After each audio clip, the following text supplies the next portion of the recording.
আসসালামু আলাইকুম আফনান ভাই, আমি আকলিমা জান্নাত মৌ। আজ নতুন একটি ঘটনা নিয়ে ফিরে এলাম। আমার মেয়ের স্কুলের ফাইনাল টার্ম এক্সাম চলছে। আমার বাড়ি স্কুল থেকে অনেকটা দূরে হওয়াতে সাধারণত আমি সব সময় এক্সাম চলাকালীন স্কুলেই বসে থাকি। মেয়ের এক্সাম শেষ হলে একেবারে মেয়েকে সাথে নিয়ে বাসায় ফিরি। ওই 2 ঘন্টা স্কুলের মাঠে অন্য গার্ডিয়ানদের সাথে বসে গল্প করি। আমি নিয়মিত আপনার বলা ঘটনাগুলো শুনে থাকি। রাতে শুনতে না পারলেও পরদিন ডাউনলোড করে কাজ সারতে সারতে শুনি। এতে করে আমার কাজ করতে অনেক সুবিধা হয় এবং ক্লান্তিহীনভাবে দ্রুত কাজগুলি সারতে পারি। আমার পরিচিত অনেকেই আপনার চ্যানেলের ঘটনাগুলো শোনে, আর স্কুলের অনেক মহিলা গার্ডিয়ানরাও এখন আমাদের দলে যোগ দিয়েছে। মেয়ের প্রথম এক্সামের দিন মাঠে বসে আমরা সব গার্ডিয়ানরা গল্প করছিলাম। একসময় আমি ঘটনা কালেক্ট করার ইচ্ছায় ভৌতিক প্রসঙ্গ তুললাম। জানতে চাইলাম, আপনাদের কারো কি কোনো ঘটনা জানা আছে? অনেকেই বলল তাদের কিছু জানা নেই, তাদের নিজেদের সাথেও কোনোদিন কিছু ঘটেনি। তখন আমার মেয়ের এক ক্লাসমেটের মা, তাকে আমরা সবাই মিতা আপা বলে ডাকি, ওই মিতা আপা বললেন, আমি একটি ঘটনা জানি। ঘটনাটি আমার আপন ছোট ভাই তমালের সাথে ঘটেছে। আপনারা শুনতে চাইলে আমি বলতে পারি। তখন আমরা সবাই বললাম, অবশ্যই শুনতে চাই, আপনি বলুন। তখন মিতা আপা তার ঘটনাটি বলা শুরু করলেন। ঘটনাটি যতটা না ভৌতিক, আমার কাছে পাশাপাশি শিক্ষণীয় মনে হয়েছে। এখন আমি ঘটনাটি মিতা আপার ভাষায় বলছি। বলছেন মিতা আপা, আমার ছোট ভাই তমাল আমার মায়ের 4 মেয়ের পর তার জন্ম হয়। স্বাভাবিকভাবেই পরিবারের সবার খুব আদরের ছিল তমাল। পড়াশোনাতে অনেক মেধাবী ছিল। ও 2013 সালে এসএসসি পরীক্ষায় গোল্ডেন জিপিএ পেয়ে পাশ করে। আমার খালাতো বোন শেফালির বিয়ে হয়েছিল চট্টগ্রামে। ও ওর স্বামীর সাথে চট্টগ্রামের জামাল খান রোডে বাসা ভাড়া নিয়ে থাকতো। তমালের খুব ইচ্ছা সে শহরের ভালো কোনো কলেজে ভর্তি হবে। শেফালিও বলল, আমি যখন চট্টগ্রামে থাকি তমাল তো আমার বাসায় থেকেই ভালো কোনো কলেজে পড়তে পারবে। বাবা মাও ছেলের ইচ্ছা সাপোর্ট করলেন। সেই অনুযায়ী চট্টগ্রামের ভালো ভালো কিছু কলেজের ফর্ম ফিল আপ করা হলো। যেহেতু ওর রেজাল্ট খুব ভালো ছিল, ও খুব সহজেই জামাল খানের হাজী মোহাম্মদ মহসিন কলেজে চান্স পেয়ে যায়।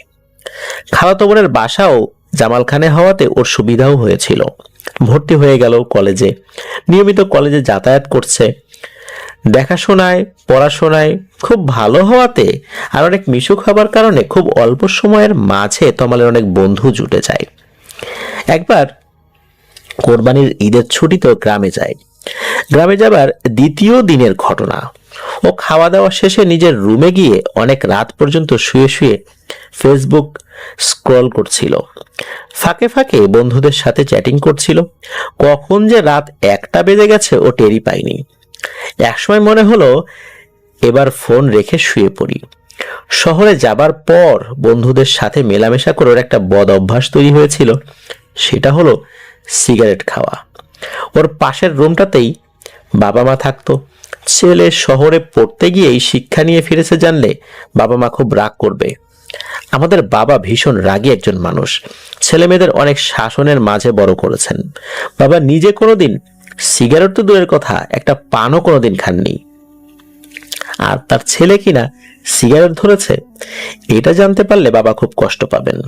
তাই বাবার ভয়ে তমাল সিগারেটের প্যাকেট থেকে একটা সিগারেট বের করে ম্যাচের বাক্স হাতে নিয়ে আস্তে করে দরজা খুলে বাইরে উঠোনে বেরিয়ে আসলো।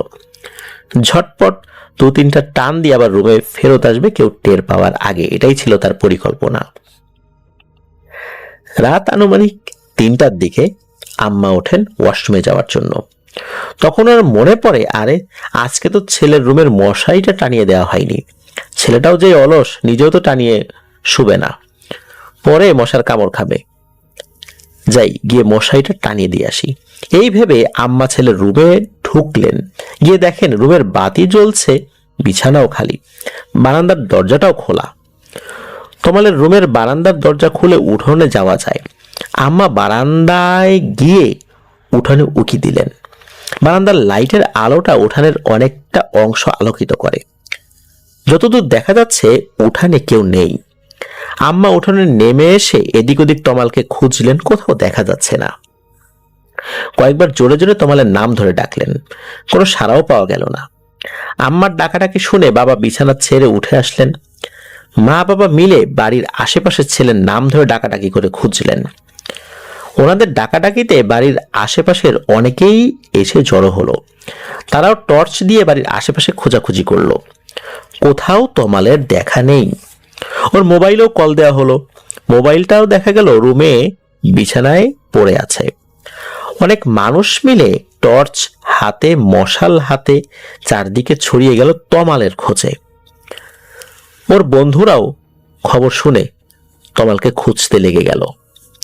ফজরের আজানের ঠিক আগ মুহূর্তে তমালের এক বাল্যবন্ধু, তার নাম হচ্ছে সিরাজ, সে তমালকে খুঁজে পেল। ওদের বাড়ি থেকে অনেকটা দূরে ছোট একটা খালের কাছে, খালের কাদার মাঝে চিত হয়ে পড়ে আছে। সিরাজ ছুটে গেল তমালের কাছে, চিৎকার করে সবাইকে ডেকে বলল, তমাল রে পাইছি, সবাই এইদিকে আসো। তারপর সবাই মিলে ধরাধরি করে তমালকে বাড়িতে নিয়ে আসলো। আম্মা ছেলের এই অবস্থা দেখে কান্নায় ভেঙে পড়লেন। পানি দিয়ে তমালের শরীরের কাদা ধুয়ে দেওয়া হলো, মাথায় পানি ঢালা হলো। চোখে মুখে পানি দেওয়ার পরে তমালের হুঁশ ফেরত আসলো। জ্ঞান ফেরার পর তমাল শুধু ভয়ে ভয়ে এদিক ওদিক ঘাড় ঘুরিয়ে কি যেন দেখতে লাগলো। সবাই কতকে জিজ্ঞাসা করছে, কিন্তু তমালকে দেখে মনে হচ্ছে না তমাল কারো কোনো কথা শুনতে পাচ্ছে। ও শুধু ভয়ে ভয়ে এদিক ওদিক চোখ বড় বড় করে দেখছে। কারো কোনো কথার জবাব না দিয়ে না জানি কোনো এক অজানা কিছুর ভয়ে মায়ের কোলে গুটিসুটি মেরে লুকিয়ে যেতে চাচ্ছে। সকালবেলায় মসজিদের ইমাম সাহেব এসে তমালকে ঝাড়ফুঁক করে গেলেন, পানি পড়া দিয়ে গেলেন। ইমাম সাহেব 3 দিন নিয়মিত তমালকে ঝাড়ফুঁক করার পর তমাল একটু সুস্থ হলে সেদিন রাত্রে কি ঘটেছিল সব খুলে বলল। বলছে তমাল, আমার রাত্রে ঘুম আসছিল না, খুব গরম লাগছিল বলে ভাবলাম যাই একটু উঠোনে গিয়ে দেখি বাতাস আছে কিনা। বাবার ভয়ে সেদিনও যে সিগারেট খেতে বের হয়েছিল সে কথাটা কিন্তু গোপন করে গেল। তো যাই হোক, তমাল বলছে উঠোনে গিয়ে সবে দাঁড়িয়েছি, তখন হঠাৎ দেখি বাড়ির গেটের পাশে সাদা ধবধবে ছোট, মাত্র জন্ম নিয়েছে এমন একটা বাছুর দাঁড়িয়ে আছে।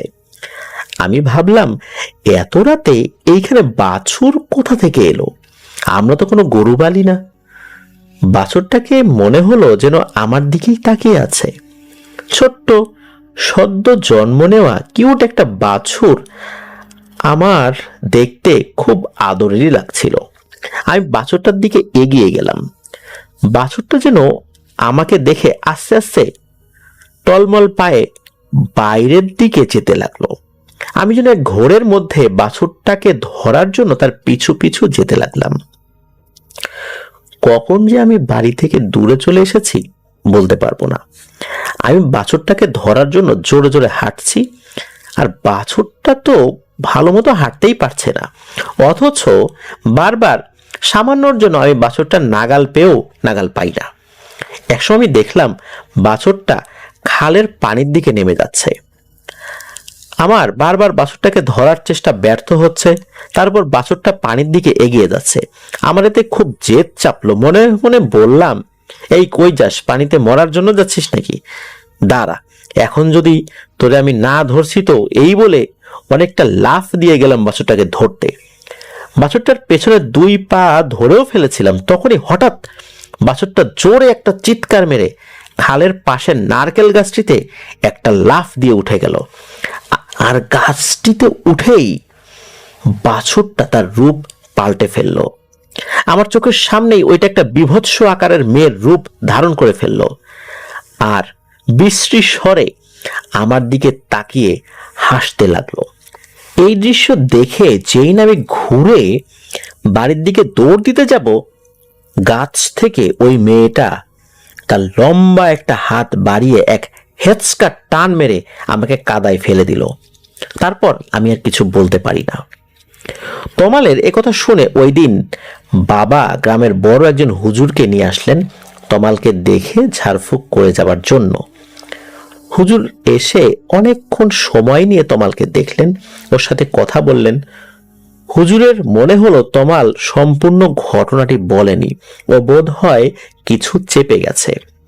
তমালকে প্রশ্নও করেছিলেন যে তুমি কি কিছু লুকাচ্ছ, পুরোটা বলছো তো? তখন তমাল জানায় ও কিছুই লুকাচ্ছে না, যা যা ওই রাতে ঘটেছে সবই বলেছে। হুজুর তমালকে ঝেড়ে দিয়ে যান, পানি পড়াও কিছু আমল শিখিয়ে দিয়ে যান। কিন্তু কে জানতো তমাল অনেক বড় একটি কথা লুকিয়ে গেছে। ও যে নিজে দাওয়াত দিয়ে নিজের জীবনের বড় একটি অভিশাপ ডেকে নিয়ে এসেছে, সেটা হয়তো নিজেও বুঝতে পারেনি তখন অবধি। এরপর ও যতদিন গ্রামে ছিল, রাত্রে ঘুমের মাঝে দুঃস্বপ্নে সেদিনের মেয়েটিকে দেখা ছাড়া আর কোনো সমস্যা সে ফেস করেনি। তাই এই কথাটা কাউকে বলার প্রয়োজনও সে মনে করেনি। দেখতে দেখতে ছুটি শেষ হয়ে যায় আর তমাল চট্টগ্রামে ফেরত যায়। আর আসল ঘটনাটা শুরু হয় তারপর থেকে। প্রথম দিন রাতে তমাল ঘুমিয়ে পড়ে খুব তাড়াতাড়ি। দীর্ঘ সময় জার্নি করে এসেছে, তাই শরীরটা খুব ক্লান্ত ছিল। তাছাড়া সকালে কলেজও আছে। মাঝরাতে তমালের হঠাৎ ঘুম ভেঙে যায় অদ্ভুত একটি অনুভূতির কারণে। ওর মনে হচ্ছিল ওর ছোট্ট বিছানাটিতে ও ছাড়া আরো একজন আছে, এবং সেই অবয়বটি একদম তমালের গা ঘেঁষে তার পিঠের সাথে জড়িয়ে শুয়ে আছে। তমালের ঘাড়ে অনবরত গরম নিঃশ্বাস পড়ছে। এমন মনে হবার পর যখন তমালের ঘুমটা ছুটে গেল, তখন তার কয়েক মুহূর্ত সেম অনুভূতিটা হয়েছে। সে যখনই অবাক হয়ে ব্যাপারটা কি দেখার জন্য পাশ ফিরে তাকালো, দেখে তার বিছানায় কেউ নেই। খুব অদ্ভুত লাগলো তমালের। এমনটা লাগলো কেন? হয়তো ঘুমের মাঝে ভুলভাল কিছু মনে হয়েছে। এই ভেবে তমাল আবার ঘুমিয়ে গেল। সে রাত্রে আর কিছুই ঘটেনি তার সাথে। সকালে উঠে কলেজে চলে গেল। অনেকদিন পর বন্ধু বান্ধবদের সাথে দেখা হওয়ায় সারাদিন খুব মজা করে কাটালো। রাত্রে খালাতো বোন আর দুলাভাইয়ের সাথে গল্পগুজব করে খাওয়া দাওয়া শেষে তমাল গেল তার রুমে ঘুমাতে। শুরুতে খুব ভালো ঘুম হলেও আজও মাঝরাতে ঠিক কয়টা বাজে তখন তমাল ঘড়ি দেখেনি। তমালের গত রাত্রের মতোই একই অনুভূতির কারণে ঘুম ভেঙে গেল। তমাল তারপরও চুপচাপ ওপাশ ফিরে শুয়ে আছে। ও শিওর হতে চাচ্ছে বিষয়টা ওর মনের ভুল কিনা, নাকি কেউ আসলেই আছে তমালের পাশে। তমালের শরীরে তার শরীরে টাচ লাগাতে ওই শরীরটার গরম একটা ভাব লাগছে তমালের গায়ে। তমালের ভয় ভয় লাগতে লাগলো। ও যেন নড়াচড়ার শক্তিও হারিয়ে ফেলেছে। মনে হচ্ছে যেন পুরো শরীরটা ওর অবশ হয়ে গেছে। অনেকটা সাহস সঞ্চয় করেও পাশ না ফিরেই আস্তে করে বলল, কে কে আমার পিছনে? আর তখনই ওর ভয়টা আরো দ্বিগুণ বাড়িয়ে দেওয়ার জন্য যেন পেছন থেকে একটা হাত এসে তমালের কোমর জড়িয়ে ধরল। তমাল সাথে সাথে বিকট এক চিৎকার দিয়ে বিছানা ছেড়ে দৌড়ে তার রুম থেকে বেরিয়ে গিয়ে তার আপা দুলাভাইয়ের রুমের দরজার কাছে গিয়ে জোরে জোরে বাড়ি মারতে লাগলো। এত রাত্রে দরজায় আঘাতের শব্দ পেয়ে শেফালি আপা আর দুলাভাই দুজনেই বেরিয়ে আসলো। দেখে দরজার সামনে তমাল দাঁড়িয়ে জোরে জোরে হাঁপাচ্ছে আর ওর পুরো শরীর ঘেমে একদম ভিজে গেছে। আপা দুলাভাইয়ের প্রশ্নে তমাল কোন রকম বলল, আমার রুমে কেউ একজন আছে আপা, আমাকে সে পেছন থেকে জড়িয়ে ধরেছিল, আমি কোন রকমে পালিয়ে এসেছি। তমালের ভয় ভাঙানোর জন্য আপা দুলাভাই দুজনই তমালকে সাথে নিয়ে রুমে ঢুকলো। লাইট জ্বালিয়ে বিছানার নিচে, ওয়াশরুমে, বারান্দায়, রুমের কোনায় কোনায় খুঁজে দেখলো কেউ নেই। তারা ছাড়া ওই রুমে আসলেই কেউ নেই। ঘুমের মাঝে তমাল দুঃস্বপ্ন দেখেছে এ কথা বুঝিয়ে তার রুম থেকে চলে যায়, বলে যায় যদি ভয় না কাটে তাহলে যেন লাইট অন করেই ঘুমিয়ে পড়ে। এর পরের 2 রাতে তমাল ভয়ে ভয়ে গ্রামের হুজুরের শিখিয়ে দেওয়া আমলটা করে ঘুমাতে চায়, আর রাতটা নিরাপদেই কেটে যায়। এই 2 রাতের পরে 3য় রাত্রে ঘটে যায় আরো একটি মারাত্মক ঘটনা। ও সবে বিছানায় শুয়ে ঘুমানোর আগে যে দোয়াগুলি পড়তে হবে সেগুলো পড়ছে, তখনই গ্রাম থেকে তমালের বড় আপা কল দেয়। প্রায় 15 মিনিট বিভিন্ন বিষয় নিয়ে আলাপ করে ফোন রেখে অলসতার কারণে আর দোয়াগুলো না পড়েই ঘুমিয়ে যায়। ঘুমের মাঝে ও স্বপ্ন দেখে ওর বিছানার ঠিক সামনেই ড্রেসিং টেবিল আছে, যেটি বিছানায় শুয়েই আয়নায় মুখ দেখা যায়। ওই ড্রেসিং টেবিলের আয়নার ভেতর থেকে আঙ্গুল দিয়ে টোকা দেবার মতো একটা শব্দ আসছে। তমাল যখন শব্দটা কিসের দেখার জন্য আয়নার দিকে তাকিয়েছে, তখন সে দেখে আয়নার ভেতর থেকে একটি নারী মূর্তি মাথা বের করে আসছে আর তমালের দিকে তাকিয়ে হাসছে। হাসতে হাসতে ওই নারী মূর্তিটি মনে হচ্ছে আয়নার ভেতর থেকে মাথাটা তার দিকে বের করে এগোচ্ছে। এই ভয়ঙ্কর স্বপ্নটা দেখে তমালের ঘুম ভেঙে যায়। তমাল রুম থেকে বেরিয়ে ডাইনিং এ গিয়ে পানি খেয়ে আবার রুমে ফিরে যখন তার দরজা লক করতে যাবে, তখনই স্বপ্নে শোনা আয়নায় দেয়া টোকার মতোই 3টা টোকা শুনতে পায় তমাল। চমকে ওঠে সে। যেই না আয়নার দিকে তাকিয়েছে, ও তার জীবনের সবচেয়ে ভয়ানক দৃশ্যটি দেখে। ওই যে গ্রামে একদিন রাতের বেলা বাছুরটা যে লাফিয়ে নারকেল গাছে উঠে গেল এবং এরপর একটা নারীর রূপ ধারণ করেছিল বাছুরটা, ঠিক সেই নারী মূর্তিটির মতোই বড় একটা মাথা আয়নার ভেতর থেকে তমালের দিকে তাকিয়ে হাসতে হাসতে বেরিয়ে আসছে।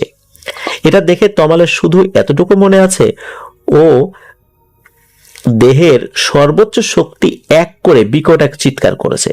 তারপর সে আর কিছু বলতে পারে না। তমালের এমন চিৎকার শুনে শেফালি আপা আর দুলাভাই ছুটে তমালের রুমের সামনে এসে দেখে তমালের রুম ভেতর থেকে বন্ধ। অনেকবার তারা তমালের নাম ধরে ডাকাডাকি করে দরজায় বাড়ি দেয়। তমালের কোনো সাড়া শব্দ না পেয়ে তারা তাদের কাছে থাকা ডুপ্লিকেট চাবি দিয়ে দরজা খুলে দেখে তমাল ফ্লোরে অজ্ঞান হয়ে পড়ে আছে। পরদিন থেকে তমালের শরীরে খুব জ্বর নেমে আসে আর শরীরও খুব খারাপ হয়ে যায়। জ্বর কোনোভাবেই ছাড়তে চায় না। একবার একটু কমে তো আবার বাড়ে। কোনো কিছু খেতে পারে না। একা থাকলে ওর কেমন যেন ভয় ভয় করে, মনে হয় কেউ ওকে দেখছে। সারাক্ষণই অল্প একটু শব্দ পেলেই ও ভীষণভাবে চমকে ওঠে। আর যদি ওর পিঠে বা গায়ে কেউ হাত দেয়, ও ভীষণ রকমের চমকে ওঠে। বিশেষ করে একটি সমস্যা খুব বেশি হয়, ও কোনো আয়নার দিকে তাকাতেই পারে না। ওয়াশরুমের আয়না, বেসিনের আয়না, ড্রেসিং টেবিলের আয়না, কোনো কিছুর দিকেই ও তাকাতে পারে না। তাকালে চিৎকার করে বলে ওঠে, ও আসছে, ও আসছে, ও আমাকে মেরে ফেলবে, আয়নাটা সরাও, সরাও এখান থেকে। ওর ভয়ের কারণে ঘরের সব আয়নাই এখন মোটা কাপড় দিয়ে ঢেকে রাখা হয়। অবস্থা বেগতিক দেখে মা বাবাকে খবর দেওয়া হয়। তমাল মা বাবাকে দেখে জড়িয়ে ধরে ফুপিয়ে ফুপিয়ে কেঁদে বলে ওঠে, আমাকে তোমরা বাঁচাও, আমাকে এখান থেকে নিয়ে যাও, এখানে থাকলে ওই মেয়েটা আমাকে মেরে ফেলবে। একমাত্র ছেলের এই অবস্থা দেখে বাবা মাও খুব ভেঙে পড়েন। তারা তমালকে নিয়ে আখাউড়া আমাদের গ্রামে ফেরত আসেন।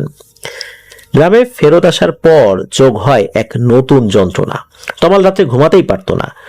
ওর পাশে বাবা ঘুমালেও মাঝরাতে তমালের চিৎকারে সবার ঘুম ভেঙে যেত।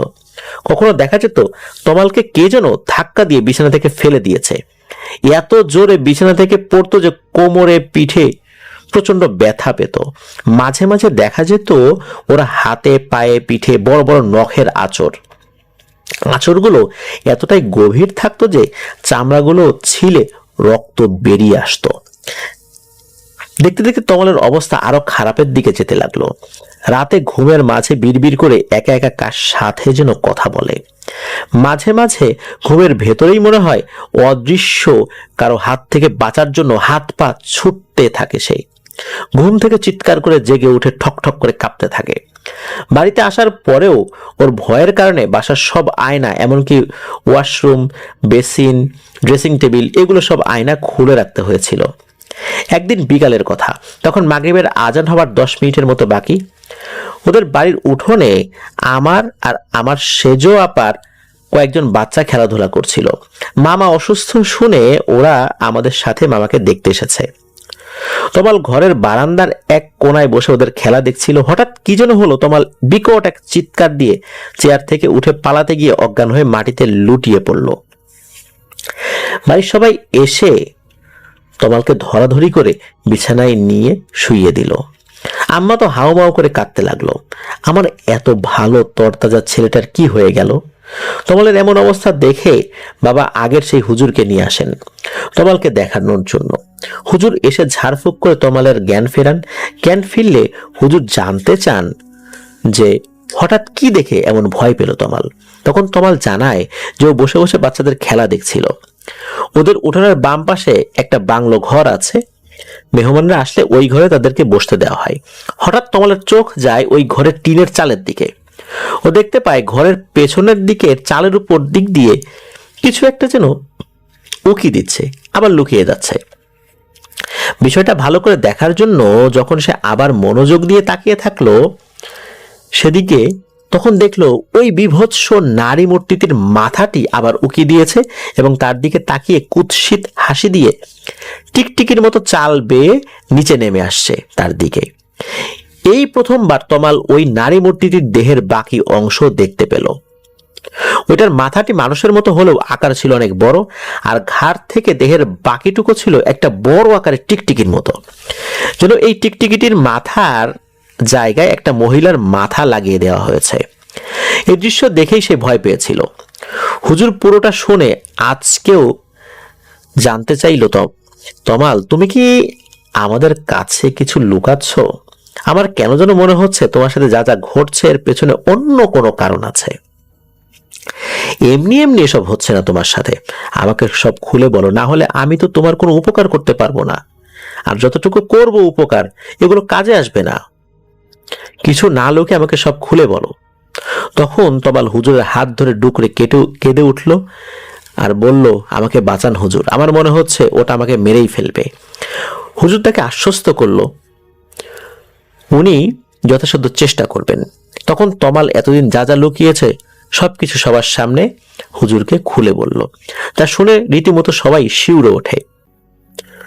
বলছে তমাল, কিছুদিন আগে আমাদের ক্লাসের আমার এক ক্লোজ ফ্রেন্ড সপ্তাহখানিকের মতো কলেজে আসেনি। যখন আসলো আমরা জানতে চাইলাম তার এতদিন কলেজে না আসার কারণ কি। তখন সে বলে তার ছোট চাচা নাকি গত সপ্তাহে অসুস্থ হয়ে মারা গেছে, তার লাশ নিয়ে গ্রামে গিয়েছিল বলে এতদিন আসতে পারেনি। আমরা জানতে চাইলাম কি করে মারা গেলেন তোর চাচা। ও বলে ওর চাচাকে নাকি ওনার পরিচিত কেউ ব্ল্যাক ম্যাজিক করেছিল। ওনারা শুরুতে বিষয়টা ধরতে না পেরে ডাক্তারি চিকিৎসা করিয়েছিলেন, কিছুতেই উনি সুস্থ হচ্ছিলেন না। ততদিনে ওনারা চাচাকে একজন আলেমের কাছে নিয়ে গিয়ে জানতে পারলেন চাচাকে জীবন নাশের ব্ল্যাক ম্যাজিক করেছে কেউ একজন। ততদিন অনেক দেরি হয়ে গেছে। সেই আলেম সময়ই পাননি চাচাকে চিকিৎসা করার। আলেমের কাছ থেকে ফেরার দুদিনের মাথায় চাচা মারা যান। কথাটা শুনে আমার কষ্ট লাগলেও আমার ঠিক বিশ্বাস হচ্ছিল না। আসলে কি এমন কিছু সম্ভব? আসলে কি কালো জাদু বলে কিছু আছে? আমার এই বিষয়ে জানার আগ্রহ নিল। কি করে, কোথা থেকে, কার কাছ থেকে এই বিষয়ে সঠিক তথ্য পাবো? আমার ক্লাসেরই একটা ছেলের কাছে আমার এই ইচ্ছার কথা খুলে বললাম। সে আমাকে বলল আমাকে সে এই ব্যাপারটাতে হেল্প করতে পারবে। পরদিনই সে আমাকে জাদু টোনা, তাবিজ কবজ, জিন কিভাবে হাজির করা যায় এই বিষয়ের উপর লেখা মোট একটা বই জোগাড় করে এনে দিল, আর সাথে সাবধানও করে দিল অতি উৎসাহী হয়ে কোনো কিছু যেন অ্যাপ্লাই না করি। বইটা হাতে পেয়ে আমি যেন 7 রাজার ধন হাতে পেলাম। শুরুতে শুধু একটু ধারণা পাওয়ার লোভে রাত জেগে লুকিয়ে লুকিয়ে বইটা পড়লেও একটা চ্যাপ্টারে যখন এসে দেখলাম কি করলে জিনকে হাজির করা যায়, বশ বানানো যায়, তখন আমার মাথায় একটা শয়তানি ভাবনা উকি দিল। দেখি তো নিয়মটা পালন করে আসলেই কোনো জিনকে আমি আমার বশে আনতে পারি কিনা। বিশেষ করে কোনো মেয়ে জিনকে যদি আমি আমার বন্ধু বানাতে পারি তাহলে বুক ফুলিয়ে সবাইকে বলতে পারবো একটা মেয়ে জিন বন্ধু আছে আমার। আমি খেলার ছলে এই কাজটা করতে শুরু করি। বইতে লেখা একটা ছোট্ট মন্ত্র শিখে নিই।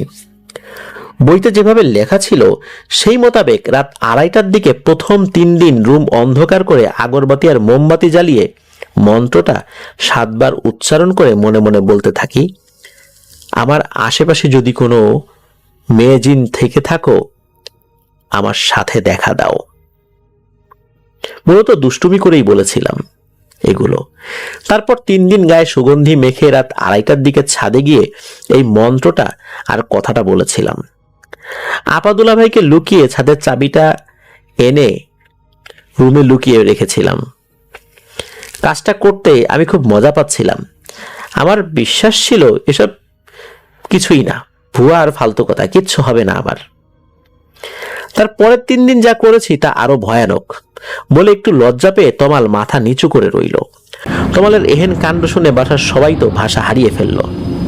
সবার চোখে মুখে রাগের ছাপ স্পষ্ট হয়ে উঠেছে। তমালের বাবা তো রাগ সামলাতে না পেরে ঠাস করে একটা চর বসিয়েই দিলেন তমালের গায়ে। আরো মারতে যাবেন তখন হুজুর তমালের বাবাকে ধরে আটকালেন। তমাল মাথা নিচু করে চোখের পানি ফেলছে। হুজুর কড়া আর ধমকের সঙ্গে তমালকে বললেন, বুঝতে পারছো এখন মজার ছলে কত বড় ভুল তুমি করেছো? এখন আর কিছু না লুকিয়ে সব খুলে বলো, আর কি ভুল তুমি করেছো তা সমাধান করতে পারবো কিনা জানি না। তমাল কাঁপা কাঁপা গলায় বলল, এটা বলতে পারবো না হুজুর। হুজুর সবাইকে রুম থেকে বের করে দিয়ে বললেন, আমাকে বলো। এখন সবাই চলে গেছে। তমাল কাঁদো কাঁদো গলায় বলল, বইটিতে লেখা ছিল 3 দিন রাত 2:30টার দিকে ওয়াশরুমের লাইট অফ করে অন্ধকারে দাঁড়িয়ে মন্ত্রটা পড়ে তাকে ডাকতে হবে। আমি দুষ্টুমির ছলে ওই কাজটিও একদিন করেছি। যখন মন্ত্রটা ওই দিন মাত্র 2 বার পড়েছি তখনই আমার ভয় লাগতে থাকে। আমি স্পষ্ট শুনছিলাম ওয়াশরুমে কেউ জোরে জোরে শ্বাস ফেলছে, অনেকটা হাঁপানির রোগীরা যেমন বড় বড় করে জোরে জোরে শ্বাস টানে ঠিক তেমন। আমি তখন ভয় পেয়ে দরজাটা খুলে রুমে চলে আসি। বিশ্বাস করুন হুজুর, এরপর থেকে আর একদিন আমি ওই কাজটি করা তো দূরের কথা, ভাবিও নি কখনো। পরদিন বইটা ফিরিয়ে দিয়েছিলাম বন্ধুটিকে। আমাকে বাঁচান হুজুর, এই বলে তমাল হুজুরের হাত ধরে কাঁদতে লাগলো। সব শুনে হুজুরের কপালে চিন্তার ছাপ পড়ল। কিছুক্ষণ তমালকে শাসনের সুরে কিছু নসিহত করলেন। হুজুর যাবার সময় তমালের শরীর আর রুমটা বন্ধ করে দিয়ে গেলেন আর বলে গেলেন, 2 দিন পর ওনার একজন বড় ওস্তাদ হুজুর আছেন আখাউড়ার একটি নাম করা মাদ্রাসার মুহতামিম হুজুর, অনেক বড় বড় জিনে ধরা কেসের সমাধান তিনি করেছেন। ওই হুজুরকে সাথে করে নিয়ে আসবেন, আশা করা যায় উনি কিছু করতে পারবেন। এই বলে উনি চলে গেলেন সেদিনের মতো। 2 দিন পর হুজুর ওনার সাথে সেই বড় হুজুরকে সাথে নিয়ে আমাদেরই বাড়িতে আসলেন। তমালকে হুজুরের সামনে বসানো হলো। হুজুর তমালের শরীরে ওই জিনটাকে হাজির করালেন। জানতে চাইলেন, কে তুই, কেন এই ছেলেটাকে কষ্ট দিচ্ছিস? জিনটি শুরুতে একদম চুপ করে রইল, যেন সে বোবা। হুজুর অনেকক্ষণ চেষ্টার পর জিনটির শরীরে আঘাত করার পর জিনটি তার নাম বলতে বাধ্য হলো। চিকন নাকি একটা মেয়েলি কণ্ঠস্বর শুনতে পেলাম আমরা সবাই। সে জানায় তার নাম যামিনী রানী পাল। হুজুর জানতে চায়, কেন তুই এই ছেলের পেছনে পড়েছিস, কি চাস তুই? যামিনী বলে, আমি তো ওর পিছনে পড়ি নাই, ওই তো নিজে রাত জেগে সাধনা করে আমাকে ডেকে এনেছে। আমি তো ইচ্ছা করে ওর কাছে আসি নাই, আমি ওর কাছে আসতে বাধ্য হয়েছি। আমি তো এখন ওকে ছাড়বো না। আমি রোজ রাতে ওদের এলাকার ডাস্টবিনগুলোতে খাবার খেতে আসতাম। তখন আমি শুনতে পেতাম এই ছেলে আমাকে ডাকছে, এই ছেলে আমাকে দেখতে চাইছে। ওর সাহস আর আমাকে দেখার একাগ্রতা, এটা দেখে আমি মুগ্ধ হলাম। তারপর আমি চলে আসলাম ওর সাথে দেখা করতে। এই বলেই হি হি করে হেসে উঠল।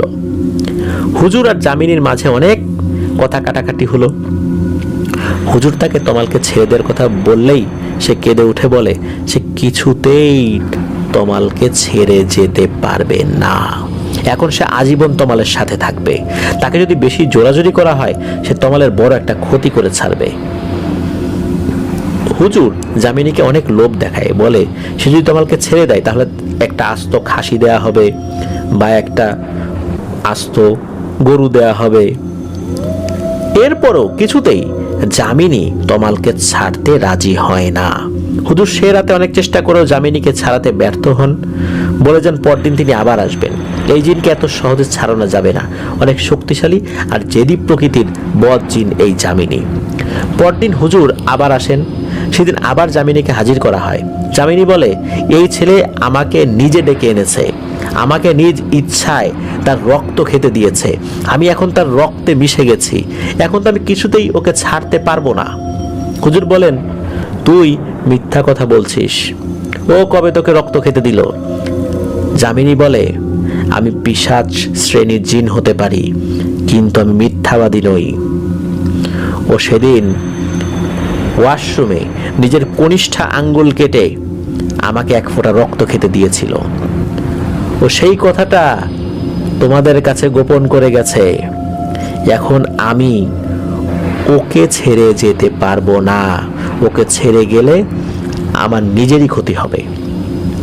হুজুর সেদিন ইসলামিক শরিয়া মোতাবেক রুকিয়া করে অনেক ঝাড়ফুঁক করে যামিনীকে কষ্ট দিয়ে ওকে বাধ্য করে তমালের দেহকে চিরতরে ছেড়ে দিতে। তবে যামিনী যাওয়ার সময় এতটুকু বলে যায়, আমি আপাতত ওর শরীর ছেড়ে যাচ্ছি রে, কিন্তু আমার নজর কিন্তু সব সময় ওর উপর থাকবে। আমি আর ওকে কষ্ট দেব না, কিন্তু ও কোনোদিন বিয়ে করতে পারবে না, এটাই ওর শাস্তি। ওর বিয়ে হতে দেব না আমি। যদি কোনোদিন ওর বিয়ে দেওয়ার চেষ্টা করা হয় তাহলে ওর ক্ষতি করতে আমি বাধ্য হব, এটা কসম করে আমি বলে গেলাম, মনে রাখিস তোরা। তমালকে বাঁচানোর জন্য হুজুর সেদিন আপাতত আর কোনো উচ্চবাচ্য করেননি। যামিনী ছেড়ে দেয় তমালকে। তমালের জ্ঞান ফিরলে বড় হুজুরও তমালকে অনেক বকাঝকা করেন যে তুমি কি করে এমন একটা ভুল করলে? তুমি একে তো কুফুরি কালাম করে ওই জিনকে ডেকেছো, তারপর নিজের আঙ্গুল কেটে ওকে রক্ত খেতে দিয়েছো।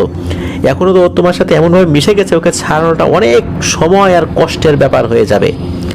জানি না কতদিন, কত মাস, কত বছর লাগতে পারে তোমার পুরোপুরি সুস্থ হতে। হুজুর ওকে কিছু রুকিয়ার আমল শিখিয়ে দিয়ে যান, নিয়মিত 5 ওয়াক্ত নামাজ আদায় করতে আর কোরআন তেলাওয়াত করতে বলে যান। আর এইটাও বলে যান এক নাগারে 10 বছর ওকে এই রুকিয়া চালিয়ে যেতে হবে। 10 বছর পূর্ণ হলেই ওকে যত দ্রুত সম্ভব একজন ধার্মিক মেয়ের সাথে বিয়ে দিতে হবে। আর তখনও নিয়মিত রুকিয়া চালিয়ে যেতে হবে। প্রয়োজনে ওর স্ত্রী ওর উপর রুকিয়া চালাতে পারবে। বিয়েতে খুব বেশি জাঁকজমক আর লোক জানাজানি করা যাবে না। পাত্রী পছন্দ হলে সেদিনই যেন বিয়ে পড়িয়ে দেওয়া হয়। একবার বিয়ে হয়ে গেলে ওই জিন আর কিছু করতে পারবে না। আর এটাও সাবধান করে যান যেন একদিনও ভুলেও তমাল রুকিয়া করতে ভুলে না যায়। আর কোনোভাবেই যেন 10 বছরের আগে তমালের বিয়ের চেষ্টা না করা হয়, তাহলে ওর ক্ষতি হতে পারে। আর বিয়ের চেষ্টা করলেও সফল হবে না। হুজুরের পরামর্শ মোতাবেক 7 বছর চলার পর তমাল অনেকটাই সুস্থ হয়ে যায়। সে বছর আমাদের দাদি অনেকটা অসুস্থ হয়ে যায়, উনি বিছানায় পড়ে যান। ওনার খুব ইচ্ছা ছিল একমাত্র নাতির বউ দেখে যাবেন। ওনার ইচ্ছা পূরণ আর তমাল সুস্থ হয়ে গেছে ভেবে আমরা তমালের বিয়ের পাত্রী দেখতে থাকি। তখন থেকে আশ্চর্যজনকভাবে তমালের শরীরটা ভেঙে পড়তে থাকে। আজ এই অসুখ, তো কাল সেই অসুখ, আর ওর দুঃস্বপ্ন দেখাটাও আবার ফেরত আসে। সে বছর ওর বিয়ে 2 বার 2 জায়গায় দিন তারিখ ঠিক হওয়ার পরও বিয়েটা হয়নি। বিয়ের 2 দিন আগে বাইক অ্যাক্সিডেন্ট করে তমাল ওর ডান চোখে ভীষণ আঘাত পায়। আমরা তো ভয় পেয়ে গিয়েছিলাম ওর চোখটা না জানি চিরতরে অন্ধ হয়ে যায়। 1.5 বছর চিকিৎসা চলার পরে ওর চোখটা ঠিক হয়েছে। সেদিন যে কিভাবে ওর বাইকটা অ্যাক্সিডেন্ট করলো সেটা ও বুঝতেই পারে না। রাত 11টার দিকে বড় দুলাভাইয়ের দোকান থেকে ওর বিয়ের জন্য কিছু কেনাকাটা করে বাইক নিয়ে একা বাড়ি ফিরছিল। রাস্তাটা একদম ফাঁকা ছিল তখন। গ্রামের রাস্তা কোথাও একটা জনমানবের দেখাই নেই। ওই মেয়েটা একটা মোড় ঘুরে যখন বাইকটা নিয়ে আমাদের গ্রামের রাস্তায় ঢুকতে যাবে তখন আচমকা কোথা থেকে যেন মস্ত একটা কালো রঙের ষাঁড় বাইকের সামনে ছুটে এসে মাথা দিয়ে ধাক্কা মেরে তমালকে বাইক সহ উল্টে ফেলে দিল। তমাল মাথায় আর ডান চোখটাতে মারাত্মক আঘাত পায়। সেদিন হঠাৎ কোথা থেকে এসেছিল ওই ষাঁড়, কেন এসেছিল, আজও সেটা একটা বড় প্রশ্ন। বড় হুজুর ঘটনাটি জানতে পেরে তমালকে দেখতে আসেন, আমাদের সবাইকে ভৎসনা করেন হুজুরের পরামর্শ কেন অমান্য করা হলো। তারপর আর ওর বিয়ের চেষ্টা করা হয়নি। এই বছর ওর রুকিয়ার 10 বছর পূর্ণ হলো। হুজুরের পরামর্শে গত 3 মাস যাবৎ ওর বিয়ের চেষ্টা করা হচ্ছে। আমার ভাই আজ চট্টগ্রামে একটি বেসরকারি ইউনিভার্সিটিতে শিক্ষকতা করছে। আপনারা সবাই আমার ভাইয়ের জন্য দোয়া করবেন, ওর জীবন থেকে যেন ওই ভুলের কালো মেঘটি চিরতরে সরে যায়। ওর জীবনে যেন ভালো একটি ধার্মিক মেয়ে বউ হিসাবে আসে, ও যেন সুখে শান্তিতে এবং সুস্থ থাকতে পারে। এই বলে মিতা আপা তার ঘটনাটি শেষ করলেন। ঘটনাটি আমার কাছে অনেক ভালো লেগেছে। কৌতূহল আর যে কোনো জিনিস নিয়ে মজা করার ফলাফল যে নিজেদের অজান্তেই আমাদের জীবনে কত বড় বিপদ ডেকে আনতে পারে, এই ঘটনাটি হতে পারে আমাদের জন্য একটি বড় শিক্ষা। ঘটনাটি ভালো লাগলে শেয়ার করার অনুরোধ জানিয়ে আপনার সুস্থতা এবং লিসেনারদের সুস্থতা কামনা করে আজ এখানেই বিদায় নিচ্ছি। সামনে আরও কোনো ভালো ঘটনা পেলে আবার ফেরত আসবো। ভালো থাকবেন সবাই। আল্লাহ হাফেজ। আকলিমা জান্নাত, কুলিয়ারচর, কিশোরগঞ্জ। অসংখ্য ধন্যবাদ আকলিমা জান্নাত আপু, আপনি আপনার পারিবারিক ব্যস্ততার মধ্যেও এত দীর্ঘ একটি ঘটনা আমাদেরকে লিখে পাঠিয়েছেন। অসংখ্য ধন্যবাদ জানাচ্ছি। আপনাদের মতো লোকদের কারণে আফটার দ্য হরর ওয়ার্ল্ড আজ অনেকের কাছেই সত্য ভয়ের ঘটনার একটি প্ল্যাটফর্ম হিসাবে জায়গা করে নিতে পেরেছে। আলহামদুলিল্লাহ। আমরা এটা বলি যে সব ঘটনার সত্যতা আমরা যাচাই করতে পারি না, এটা আমাদের পক্ষে সম্ভব হয় না। আমরা বিশ্বাস করি লিসেনাররা যে ঘটনাগুলো আমাদেরকে পাঠান সেগুলো সত্য ঘটনাগুলোই পাঠান। আর এই বিশ্বস্ততা কিন্তু লিসেনারদেরকে রাখতে হবে বলে আমি এটা বিশ্বাস করি। তা না হলে অনেকেই মিথ্যা ঘটনা পাঠাতে পারেন, আমরা তো সেখানে গিয়ে দেখতে পারি না যে আসলে সেটা সত্য না মিথ্যা। অনেকেই চিন্তা করেন যে আমার একটা ঘটনা প্রচারিত হোক, অনেকে শুনুক সেটা, এটা থেকেই কিন্তু অনেকে এই কাজটি করেন। বিশ্বাসটা কিন্তু একটা আমানত। আমরা আপনাদেরকে বিশ্বাস করছি, কিন্তু কেউ কেউ সেই বিশ্বাসের যদি অমর্যাদা করেন তাহলে বুঝতে হবে যে আমরা বিশ্বাস করে ভুল করিনি, কিন্তু আমরা ভুল মানুষকে বিশ্বাস করেছি। বিশ্বাস তো করতেই হবে, তাই না? এই জন্য আমাদের লিসেনারদের মধ্যে কেউ কেউ কিছু কিছু ঘটনা পাঠিয়েছেন যেগুলো আমাদের কাছে আমরা শনাক্ত করতে পেরেছি। তো আমরা সেসব বিষয়গুলো নিয়ে যথেষ্ট সচেতন থাকার চেষ্টা করছি। প্রিয় লিসেনার্স, আশা করছি এই ঘটনাটি আপনাদের ভালো লেগেছে। আর এই যে বাজারে কিভাবে জিন হাজির করা যায়, কিভাবে এটা করা যায় সেটা করা যায়, বাজারে কিন্তু অনেক বই আছে। আপনার বাজারে গেলে বিভিন্ন লাইব্রেরিতে এই ধরনের বই পাবেন। ওয়াল্লাহি, আল্লাহর কসম করে বলছি, কেউ যদি এই কাজগুলো করেন দুটো বিষয় হবে। প্রথমত আপনি কুফরি করলেন, দ্বিতীয়ত আপনি চিরতরে নিজের জন্য জান্নাতকে হারাম করে নিলেন। এমন বিপদ ডেকে আনলেন নিজের জন্য, এটা থেকে মৃত্যু ছাড়া পুরোপুরি মুক্তির পথ চিরতরে বন্ধ হয়ে যাবে। এই যে বই পড়ে জিন হাজির করা, জিনকে দেখার জন্য বিভিন্ন প্রক্রিয়া অবলম্বন করা, যে জিনিসটা আল্লাহ আমাদের জন্য চান নাই, রাসূল সাল্লাল্লাহু আলাইহি সাল্লাম চান নাই তার উম্মতরা সেই জিনিসটা নিজের ইচ্ছায় দেখুক, তাহলে তো রাসূল সাল্লাল্লাহু আলাইহি সাল্লাম নিজেই এই আমলগুলো সাহাবীদেরকে শিখিয়ে যেতেন যে এটা করলে তোমরা জিন দেখতে পারবা, জিন হাজির করতে পারবা। এগুলো তো কিন্তু আমরা করতে পারি না, এগুলো করার আমাদের কোনো অনুমতি নেই। হ্যাঁ, জিনে যদি আসে, কারো আমলের কারণে যদি কারোর সাথে এসে দেখা দেয়, কথা বলে, সেটা তো ভিন্ন জিনিস। কিন্তু নিজে থেকে তাদেরকে দেখতে যাওয়া, দেখার জন্য প্রক্রিয়া চালানো, তাদেরকে বশীভূত করে কাজ করানো, এটা কিন্তু সুস্পষ্টভাবে নিষিদ্ধ। আমাদের মধ্যে এই টাইপের আগ্রহ যাদের আছে, সকলকে অনুরোধ করব এই টাইপের কাজ থেকে নিজেদেরকে বিরত রাখুন। নিজের জন্য বিপদ ডেকে আনবেন না, শুধু নিজের জন্য, নিজের পরিবারের জন্য বিপদ ডেকে আনবেন না। ভয়ানক একটি সমস্যা প্রজন্মের পর প্রজন্ম ধরে চলতে থাকবে। আমাদের হায়াত কিন্তু অল্প সময়ের। যেই সময়ে আমরা জন্ম থেকে বার্ধক্যে গিয়ে মৃত্যুবরণ করি, কেউ যদি স্বাভাবিকভাবে এরকম বাঁচে এই সময় 70-80 বছর, 90 বছর বড়জোর, কিন্তু জিনেরা তো এই সময়ে মায়ের বুকের দুধই ছাড়ে না, তারা তখনও শিশু থাকে, তাদের হায়াত দীর্ঘ আল্লাহ দিয়েছেন। তাহলে তারা যদি কোনো ফ্যামিলির পেছনে পড়ে যায়, তাহলে বংশ পরম্পরায় চলতে থাকে 200 বছর 300 বছর, 200 বছর 300 বছর তাদের কাছে কিছুই না। অথচ এই সময় কতগুলো প্রজন্ম চলে গেছে, প্রজন্মগুলো এইগুলোর সাফার করবে। এই জন্য আমরা সতর্ক থাকবো প্রিয় লিসেনার্স, এইসব বিষয়ে আমরা যাব না। আপনারা ঘটনা শুনছেন, বিনোদন পাচ্ছেন, ভয় পাচ্ছেন, আপনাদের ঘুমানোর জন্য একটা বড় একটা মেডিসিন হিসাবে কাজ করছে আমাদের ঘটনাগুলো। ঘুমাতে যাওয়ার সময় যদি ঘুম না আসে, ঘটনাগুলো শুনলে আপনাদের ঘুম চলে আসছে। এই বিনোদনটা নিয়েই থাকুন। আমাদের ঘটনার মধ্যে কোনো কিছু শিক্ষণীয় থাকলে সেই শিক্ষণীয় বিষয়টা গ্রহণ করুন, কিন্তু অতি আগ্রহী হয়ে এই জিন সংক্রান্ত কাজের মধ্যে যুক্ত হবেন না। এটা আমাদের তরফ থেকে আপনাদের কাছে বিনীত অনুরোধ রইল। আসসালামু আলাইকুম ভাইয়া, আমি শিমু। আজকে যে ঘটনাটি শেয়ার করব সেই ঘটনাটি পাঠিয়েছেন আমাদেরই একজন শ্রোতা, যিনি বর্তমানে সৌদি আরব আছেন। ব্যস্ততার মাঝেও তার ঘটনাটি তিনি রেকর্ড করে পাঠিয়েছেন। এর আগেও তিনি ভৌতিকতায় ঘটনা শেয়ার করেছেন। এটি তার ভৌতিকতায় পাঠানো দ্বিতীয় ঘটনা। আবু বক্কর ভাইয়ের মানে ওনার ওয়েতে আমরা বলার চেষ্টা করছি যেভাবে তিনি লিখেছেন। আসসালামু আলাইকুম ভাইয়া, আমি আবু বক্কর বলছি সৌদি আরব থেকে। আজকে আমি যে ঘটনাটি শেয়ার করব সেই ঘটনাটি একজন মাদ্রাসার ছাত্রীর, আর যে এই ঘটনাটি শেয়ার করেছেন সে আমারই একজন বন্ধু। এখানে আমরা দুজন একসাথে থাকি, বেশিরভাগ সময় আমি তার সাথে আড্ডা দিই। তো একদিন আমি ভৌতিকতার ঘটনা শুনছিলাম।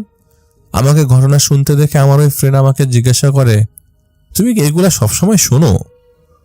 আমি পরে বললাম, হ্যাঁ আমি তো শুনি। পরে আমাকে জিজ্ঞাসা করো, তুমি কি ওই প্ল্যাটফর্মে কোনো ঘটনা দিয়েছিলা? আমি বললাম, হ্যাঁ দিয়েছি। পরে তোমার কাছে আমি জিজ্ঞেস করলাম, তখন তোমার কাছে কি কোনো ঘটনা আছে? পরে বলল, হ্যাঁ আমার কাছে একটা ঘটনা আছে, তুমি কি শুনবা? আমি বললাম, হ্যাঁ অবশ্যই শুনবো। পরে আমাকে যেভাবে ঘটনাগুলো বললো সেভাবেই আমি অ্যাকচুয়ালি বলার চেষ্টা করছি। ঘটনাটা ঘটে নারায়ণগঞ্জের কাঁচপুরে। আমিও দীর্ঘদিন সেখানে ছিলাম। তখন আমার বন্ধু বলে ঘটনাটা 1999 সালের দিকে। ওইখানে না একটা মহিলা মাদ্রাসা ছিল। সেই মাদ্রাসার পাশে আরো একটা মাদ্রাসা ছিল যেখানে আমার ওই বন্ধুটা পড়ালেখা করেছে। তবে যেই মাদ্রাসার ঘটনা বলছি, সেই মহিলা মাদ্রাসাটা পরিচালনা করতেন স্বামী স্ত্রী দুজন মিলে। সেই মাদ্রাসার বর্ণনা ঠিক এরকম, যেটা 2 তলা বিল্ডিং ছিল। তবে যখন ঘটনা ঘটে তখন ওই সময় নারায়ণগঞ্জের কাঁচপুরে এত বাড়ি ঘর ছিল না। অনেক গাছগাছালি ছিল, অনেক খালি জমি ছিল যেখানে সেই সময় চাষাবাদ করা হতো। তবে এখন ওই জায়গাগুলোতে অনেক ঘরবাড়ি হয়ে গেছে। ওই সময়টা একদম নীরব এবং নিস্তব্ধতায় ঘেরা ছিল। যেহেতু মাদ্রাসাটা ছিল দোতলা, তাই মাদ্রাসা চলাকালীন সময়ে ছাত্রছাত্রীরা মাদ্রাসার ভেতর থাকতো। মাদ্রাসার জানালাগুলো ছিল থাই গ্লাসের, নতুন নতুন থাই গ্লাসের। একদিন রাতে আনুমানিক 1টার দিকে সেই জানালার গ্লাস হঠাৎ করেই ভেতর থেকে খুলে যায়। তো জানালা খোলার শব্দে 2-1 জনের ঘুম ভেঙে যায়। ওই সময় তারা ভাবে হয়তো চোর এসছে, তাই তারা চুপ করে কম্বল মুড়ি দিয়ে শুয়ে থাকে। কিন্তু কারো কোনো প্রবেশ জানালা ভেতর দিয়ে দেখা যায় না। এর মধ্যে সেই মাদ্রাসার একটা মেয়ে ছিল, খুবই সুন্দর। সে মেয়েটা দেখলো জানালা দিয়ে একটা ছায়ার মতো অবয়ব ভেতরে ঢুকছে। ভেতরে ঢোকার পর সেখানে থাকা বেশিরভাগ ছাত্রীদেরকে বিরক্ত করছে। কারো কাপড় নিয়ে টানাটানি করছে, কাউকে খাট থেকে ধাক্কা দিয়ে ফেলে দিচ্ছে। এরকম ভাবে কিছুদিন যাওয়ার পর সবাই মিলে তাদের মাদ্রাসার মুমতাহিম বা হুজুরকে জানায়। মহিলা মাদ্রাসা হওয়ার দরুন হুজুর সেই মাদ্রাসার ভেতরে ততটা আসা যাওয়া করতো না। হুজুর সবকিছু শুনে সবাইকে কিছু ঝাড়ফুঁক করে দেয় আর বলে দেয়, এখন আর কোনো সমস্যা হবে না ইনশাল্লাহ। তোমরা হয়তো মনের ভুল এগুলা দেখেছ, এভাবে কিছুদিন যাক, ইনশাল্লাহ ভালো হয়ে যাবে। মাদ্রাসার সুন্দর যে মেয়েটা, সেই মেয়েটার ওয়াশরুমে যাওয়ার প্রয়োজন হয় একদিন। তো যখন ওয়াশরুমে যায়, ওয়াশরুমের ভেতর থেকে শুনতে পাচ্ছে নখ দিয়ে আঁচড় দিলে যেমন শব্দ, সেরকম শব্দের। মেয়েটা ভয় পেয়ে যায়। ঠিক সেই মুহূর্তে ওয়াশরুমের ভেতর থেকে সেই মেয়েটাকে কেউ আক্রমণ করে বসে। মেয়েটাকে এলো পাথারি ঘুষি মারতে থাকে কেউ। সে মেয়েটা ওয়াশরুমের ভেতর থেকে ভয়ে অনেক জোরে চিৎকার করতে থাকে। চিৎকারের জন্য আশেপাশে যারা রুমমেট ছিল তারা চলে আসে। মাদ্রাসার বড় ম্যাডামকে জানানো হয়।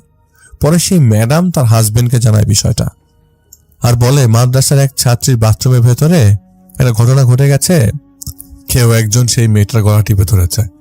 পরে হুজুর সেই সাথ থেকে ঝাড়ফুঁক পানি পড়া দিয়ে দেয়। এগুলো নিয়ম মতো চলে, বেশ কিছুদিন এভাবেই চলে। একদিন হঠাৎ রাত 2টার দিকে, 2:30 হবে, জানালার থাই গ্লাস অটোমেটিকলি খুলে যায়। খোলার পরে সেই মেয়েটা নাকি ঘুম ঘুম চোখে দেখে সে অবয়বটা থাই গ্লাসটা খোলে, ভেতরে আসে, তারা যেই কম্বল গায়ে দিয়ে শুয়ে আছে সেই কম্বলও টেনে টেনে সরিয়ে ফেলে এবং সেই মেয়েটাকে জাপটে ধরে। সেই মেয়েটা চিৎকারের উপর চিৎকার দিতে থাকে। ওর পাশে অন্যান্য যারা শুয়েছিল তারা কেউ ওর চিৎকার শুনতে পায়নি। ভয়ে মেয়েটা তখন সূরা পড়া শুরু করে। সূরা পড়া শুরু করা মাত্রই অবয়বটা জানালার থাই গ্লাস খুলে জানালা দিয়ে বেরিয়ে যায়। যখন বের হয়ে চলে যায় তখন থাই গ্লাস ঠাস করে একটা শব্দ হয়। কিছুক্ষণ পর ওর চিৎকারটা সবাই শুনতে পায় এবং সবার ঘুম ভেঙে যায়। এইভাবে প্রায় সময় মেয়েটাকে বিরক্ত করত। একদিন 10-12 বছরের একটা মেয়ে ওয়াশরুমে যায়। সেদিন সকালে মেয়েটাকে সেই বাথরুমে মৃত অবস্থায় পাওয়া যায়। সবাই গিয়ে দেখে সেই মেয়েটা সারা শরীরে রক্ত ছপ করে জমাট বেঁধে থাকলে যেমন হয় ঠিক তেমনি ওরকম হয়ে আছে, আর সারা বাথরুমে রক্ত ভরে আছে। পুলিশি কারবার। পরে সেখানে পুলিশ আসে। তো যে ভাই ঘটনাটি বলেছে সেই ভাই মাদ্রাসার পাশেই ছেলেদের মাদ্রাসা ছিল, সেখানে থাকতো। পাশে সেই মাদ্রাসায় গিয়ে ওনাদেরকে জিজ্ঞাসাবাদ করা হয় যে এখানে কোনো সমস্যা আছে কিনা। তো পুলিশ প্রাথমিকভাবে হয়তো মাদ্রাসা থেকে তার উপরে কোনো শারীরিক টর্চার করে মেরে ফেলা হয়েছে কিনা সেটা আগে যাচাই বাছাই করে। এরকম আরো অনেক কিছু জিজ্ঞাসা করা হয়। পরে তদন্ত করে দেখে তেমন কোনো সমস্যা আসলে ছিল না। তাহলে মেয়েটা মারা গেল কিভাবে? পরে লাশের ময়না তদন্ত করা হয়। করার পরে দেখে যে গলা ধরে কেউ টিপে মারলে যেমন আঙ্গুলের দাগ থাকে তেমন আঙ্গুলের দাগ রয়েছে, সারা শরীরে মারের দাগ। পরে অবশ্য মাদ্রাসার হুজুর বুঝতে পারে এটা কারো না, সেই অবয়ব বা জিনের কাজ হতে পারে। তাছাড়া তখনকার সময় এগুলো বললে তবে কেউ বিশ্বাস করবে না। পরবর্তীতে পুলিশ আর কোনো আলামত খুঁজে পায় না। যিনি মাদ্রাসা পরিচালনা করেন, মানে যে সেই হুজুরের সাথে পুলিশ কথা বলে। পরে সেই হুজুর পুলিশকে সবকিছু জানায়। সাথে সাথে মাদ্রাসার অন্যান্য ছাত্রীরাও বলে যে তাদের সাথে রাতের বেলা ওয়াশরুমে কি ঘটে, তাদের সাথে প্রতিদিন ঘুমাতে গেলে কি হয় এবং তাদের ঘরে যে একটা অবয়ব যাওয়া আসা করে সেটাও তারা আসলে পুলিশকে বলে, যদিও কোনো উপায় নাই। তাছাড়া ওরা যেদিন মেয়েটা মারা যায় ওই দিন রাতে কিন্তু বাথরুমে যাওয়ার পর আর সে আর ফিরে আসে নাই। তাছাড়া ওরা তখন ঘুমিয়েছিল, যার কারণে কেউ টেরই পায়নি সেই মেয়েটা ওয়াশরুম থেকে রুমের ভেতরে এসছে কিনা। পরে সকালে সবাই তাকে মৃতদেহটা পায় আর কি বাথরুমের সামনে। পরে অনেকেই বললো যে এরকম একটা অবয়ব তাদের উপর নানাভাবে টর্চার করছে। পুলিশ বললো কোনো কবিরাজ বা আপনারা মাদ্রাসায় বড় কোনো কবিরাজ জানেন না কেন, এটা একটা ব্যবস্থা করেন না কেন? পরে হুজুর বলে উনি ব্যবস্থা নিবে। তো এরকম করার পরে একটা সময় কথাবার্তা বলা শেষ করে পুলিশ চলে যায়। একদিন মাদ্রাসায় যে সুন্দর মেয়েটা ছিল ওই মেয়েটা দুপুরে 12টা 1টার দিকে ছাদে যায় কাপড় শুকানোর জন্য। দুপুর টাইম, ছাদ তখন নীরব ছিল। ও দেখে সেই সময় সে অবয়বটার উপর আবার আক্রমণ করে, আর এইবার সেই মেয়েটাকে তার সাথে নিয়ে যাওয়ার জন্য টানা হেঁচড়া করতে থাকে। ওর চিৎকার শুনে নিচ থেকে কিছু ছাত্রী উপরে চলে আসে। ওই এসে দেখে ছাদের প্রায় কিনারায় চলে গেছে, পড়ে যাবে অবস্থা। সবাই মিলে ওকে টেনে সেফ জায়গায় নিয়ে আসে আর জিজ্ঞাসা করে কি হয়েছে। দিনের বেলা এভাবে চিৎকার দেওয়াতে তারা সবাই ভয় পেয়ে যায়। পরে ওর সাথে ঘটনাগুলো সবাইকে বলে আমাকে কেউ নিয়ে যেতে চাচ্ছে, যা তোমরা সবাই আগে এসে দেখলে আমি একদম কর্নারে চলে এসেছি। পরে মাদ্রাসার কর্তৃপক্ষ সবাইকে বলে দেয় যে যেহেতু কিছুদিন আগে সমস্যা হয়েছে তাই তোমরা রাতের বেলা ওয়াশরুমে যাবে না এবং দিনে দুপুরে ছাদে যাবে না। পরে সেই মেয়েটার বাসা থেকে তার অভিভাবকদের খবর দেওয়া হয়। বলা হয় যে আপনার মেয়ের সাথে এমন সমস্যা হচ্ছে, তাই ওকে মাদ্রাসায় না রেখে আপনারা বাসায় নিয়ে যান। তাছাড়া সুন্দর মেয়েদের প্রতি জিনদের একটা আলাদা আকর্ষণ থাকে। পরে সেই মেয়েকে তার অভিভাবক তাদের বাসায় নিয়ে যায়। এরপর কিছুদিন সেগুলো বন্ধও থাকে। কিন্তু একদিন হঠাৎ করে যে মাদ্রাসা পরিচালনা করত তার স্ত্রীকে জিনে ধরে বসে।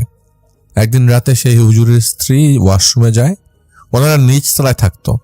তো ওয়াশরুমে যাওয়ার সময় তার স্ত্রীকে আসর করে এবং ওয়াশরুম থেকে বের হয়ে উনি ওনার ঘরে গিয়ে উল্টাপাল্টা আচরণ শুরু করে দেয়।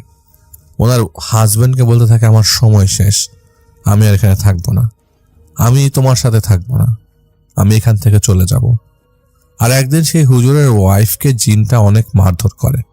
সেই মারধরের দাগ তার হাতে পায়ে স্পষ্টভাবে ফুটে ওঠে। পরে এলাকার ভেতরে একজন বড় হুজুর ছিল, ওনাকে দেখানো হয়। উনি আসার পর ঝাড়ফুঁক করে, পানি পড়া দেয়, কিন্তু কোনো কাজ হয় না। এমন একটা পরিস্থিতির সৃষ্টি হয় যে উনি রাতে ওনার নিজের কাপড় খুলে ফেলতো, জানালা দিয়ে কাপড় চোপড় বাইরে ফেলে দিত, আর শুধু চিৎকার করে বলতো আমাকে বাঁচাও, আমাকে বাঁচাও, আমাকে কে যেন মারধর করছে, আমাকে কে যেন জড়িয়ে ধরছে। এর মধ্যে উনি যখন এসব কাজ করে ওনার হাজব্যান্ডের কোনো হুঁশ জ্ঞানই থাকে না। হুঁশে আসার পর দেখে ওনার ওয়াইফ খাট থেকে নিচে পড়ে আছে আর মার খাওয়া অবস্থায় বেহুশ পড়ে আছে। কোনো কোনো সময় বাথরুমে গিয়ে ওনাকে বেহুশ অবস্থায় পড়ে থাকতে দেখা গেছে। এরকম কয়েকদিন চলার পর ওনারা একজন বড় কবিরাজের সন্ধান পান, আর সেই কবিরাজকে ওনাদের বাসায় নিয়ে আসেন। সেই কবিরাজ তাকে দেখার পর বলে, এই মহিলার সাথে 7 জন জিন আছে, আর এই জিনগুলো আপনার স্ত্রীকে নিয়ে কিছুদিন পরে চলে যাবে। তো পরে কবিরাজ বলে, আপনারা যেখানে বিল্ডিং করছেন এই বিল্ডিংটাতেই মূল সমস্যা। ওরা না এখানে অনেকদিন যাবৎ বসবাস করত, আপনারা এখানে থাকার ফলে ওদের সমস্যা হচ্ছে, তাই বেটার আপনারা অন্যত্র চলে যান আর বিল্ডিংটা আসলে ছেড়ে দেন। তো পরে হুজুর বলছে যে এত কষ্ট করে বিল্ডিংটা করলাম, এটাকে এত সহজে ছেড়ে দেওয়া যায়? পরে কবিরাজ তাদের কিছু ট্রিটমেন্ট দেয়, কিছুদিন চলাফেরার জন্য নিয়ম দেয় এবং কয়েকটা তাবিজ দিয়ে দেয়। ওনার ওয়াইফ সেগুলো ভালোভাবে আমল করে। মাসখানেক পর্যন্ত উনি ভালো থাকে, এর মধ্যে আর কোনো সমস্যা ওনার ভিতরে পাওয়া যায় না। পরে আবার সেই পুরনো ঝামেলা শুরু হয়। আগে তো একটা টাইম মেনটেন করে সমস্যা করত, কিন্তু এখন যখনই তাকে একা পায় তখনই তাকে টর্চার করে। এমন একটা সময় চলতে চলতে ওনার ওয়াইফ পাগল হয়ে গেল, কাউকে তখন আর চিনতে পারে না, মোটামুটি সবাইকে চেনার সক্ষমতা হারিয়ে ফেলে, বলতে গেলে পাগলের মতো আচরণ শুরু করে। পরে একটা সময় ডাক্তার দেখানো হয়, ডাক্তার বলে ওনার মেন্টাল কন্ডিশন ভালো না। পরে ওনারা এখান থেকে কিছু ওষুধ দিয়ে দেয় সমস্যার সমাধানের জন্য, কিন্তু তার হাজবেন্ড জানে যে এইগুলোর সমাধান কোনো ওষুধ দিতে পারবে না, এগুলো জিন ধরা কাজ। পরে সেই কবিরাজের সাথে আবার যোগাযোগ করা হয় এবং তাকে বাসায় আনা হয়। বলা হয়, দেখেন আপনি আর কিছু করতে পারবেন কিনা, আমার ওয়াইফের তো মেন্টাল কন্ডিশন খুবই খারাপ, এই ধরনের কোনো চিকিৎসা আপনার জানা আছে কিনা, তাকে কোনোভাবে সুস্থ করা যায় কিনা, যাতে আপনি একটু চেষ্টা করে দেখেন। পরে কবিরাজ বলে যে আপনাদের এই সমস্যার একটাই সমাধান, আপনাদেরকে এই বাসাটা ছেড়ে দিতে হবে। এখানে যাদের বসবাস তারা আপনাদেরকে শান্তি মতো থাকতে দিবে না, তাই আপনাদের জন্য ভালো হবে বাসাটা ছেড়ে দেন। এখন আপনারা এটা থেকে একমাত্র মুক্তি পেতে পারেন এই বাসা থেকে দূরে চলে গেলে। আপনারা যদি এখান থেকে চলে যান তারপরে আপনারা মুক্তি পাবেন, তার আগে এখান থেকে মুক্তি পাওয়া সম্ভব না। তবে ওনার ওয়াইফ মাসখানেকের জন্য এই বাসা থেকে অন্যত্র চলে যায়। এখান থেকে যাওয়ার পর উনি মোটামুটি সুস্থ হয়। মাদ্রাসা বন্ধ করে দেওয়া হয়, তবে তার উপর যে টর্চারগুলো করা হয় সেটা তখন না থাকলে তার শরীরের বিভিন্ন জায়গায় সেই দাগগুলো থেকে যায়। সেই বিল্ডিংটা এখনো ওভাবেই পড়ে আছে। এখন তো ঘরবাড়ি অনেক হয়েছে, কিন্তু আশেপাশে যারা থাকে অনেকেই চেষ্টা করেছে সেই বাসাটা ডেভেলপারদের কাছে দিয়ে বিক্রি করে দেওয়ার জন্য, কিন্তু সেই জায়গা কোনোভাবেই বিক্রি করতে পারেনি। আর তাছাড়া সেই বাসাটা ভাড়াও দিতে পারে না। তবে সেই বাড়ির আশেপাশে দিয়ে কোনো মেয়ে অতিক্রম করে তার উপর মাঝে মাঝে আক্রমণ করা হয়, অনেক সময় মেয়েদেরকে ধাক্কা দিয়ে ফেলে দেওয়া হয়। তবে সেই বাসাটা পরিত্যক্ত ঘোষণা করা হয়েছে। রাতের বেলা আশেপাশের অনেকে দেখে এই বাসার ভেতরে শব্দ হয়, কান্নাকাটির শব্দ হয়, ঘরের আলো জ্বলে নিভে। এখন বিল্ডিংটা ওই অবস্থায় পড়ে আছে, তবে বিল্ডিং এর আশেপাশে বাউন্ডারি দেওয়া আছে, যাতে রাতে চলাফেরা করে যারা করে তারা মাঝে মাঝে এরকম শব্দ শোনে। পরে আমার সেই বন্ধু ছিল, উনি বলল যে ভাই আমরা সেই মাদ্রাসার একদম পাশাপাশি ছিলাম, যার দরুন আমরা সবকিছু নিজের চোখে দেখেছি। তবে এর মধ্যে অনেক কিছু ছিল যেটা আমার শারীরিক সমস্যার জন্য আমি বলতে পারিনি। আমার বন্ধুর জন্য দোয়া করবেন, সবাই ভালো থাকবেন। থ্যাংক ইউ আবু বকর ভাই আপনার ঘটনার জন্য, এবং শিমু আপুকে অনেক অনেক ধন্যবাদ কালেক্ট করবার জন্য। পাম্পের একমাত্র নিয়ন সাইনটা হঠাৎ একটা স্পার্ক করে নিভে গেল। চারপাশের দূরপাল্লার গাড়ির হর্ন বা হাইওয়ের চিরচেনা বাতাসের শব্দ সব কিছু 1 সেকেন্ডের মধ্যে উধাও হয়ে মরণ নীরবতা নেমে এলো। তখনই পাম্পের নজলের পাশ থেকে একটা তীব্র গন্ধ আর পোড়া চামড়া গন্ধ আমার নাকে এসে পড়ল। আমি পকেট থেকে মোবাইলটা বের করে ফ্ল্যাশ লাইটটা অন করলাম। যেখানেই আলোর তীব্রতা গিয়ে পড়ল তা দেখার পর আমার বুকের ভেতরটা ধক করে উঠল। এতক্ষণ আমার বাইকে তেল ভরে দেওয়া সেই চীনা পাম্প অপারেটর ছেলেটি অদ্ভুত এক ঝটকায় লম্বা হতে শুরু করেছে। অন্ধকারের মধ্যেই আমি দেখলাম তার উচ্চতা বেড়ে পাম্পের ছাদটা ফুঁড়ে উপরে উঠে গেছে। যখন সে এক ঝটকায় আমার দিকে ঘাড় ঘুরিয়ে তাকালো, তখন আমার কলিজা প্রায় শুকিয়ে গেল। তার মুখে কোনো চোখ নাক কোনো কিছুই নেই, কেবল মসৃণ কুচকুচে কালো চামড়ার একটা ফাঁকা অংশ, আর তার দুটো পা সম্পূর্ণ উল্টো দিকে ঘোরানো।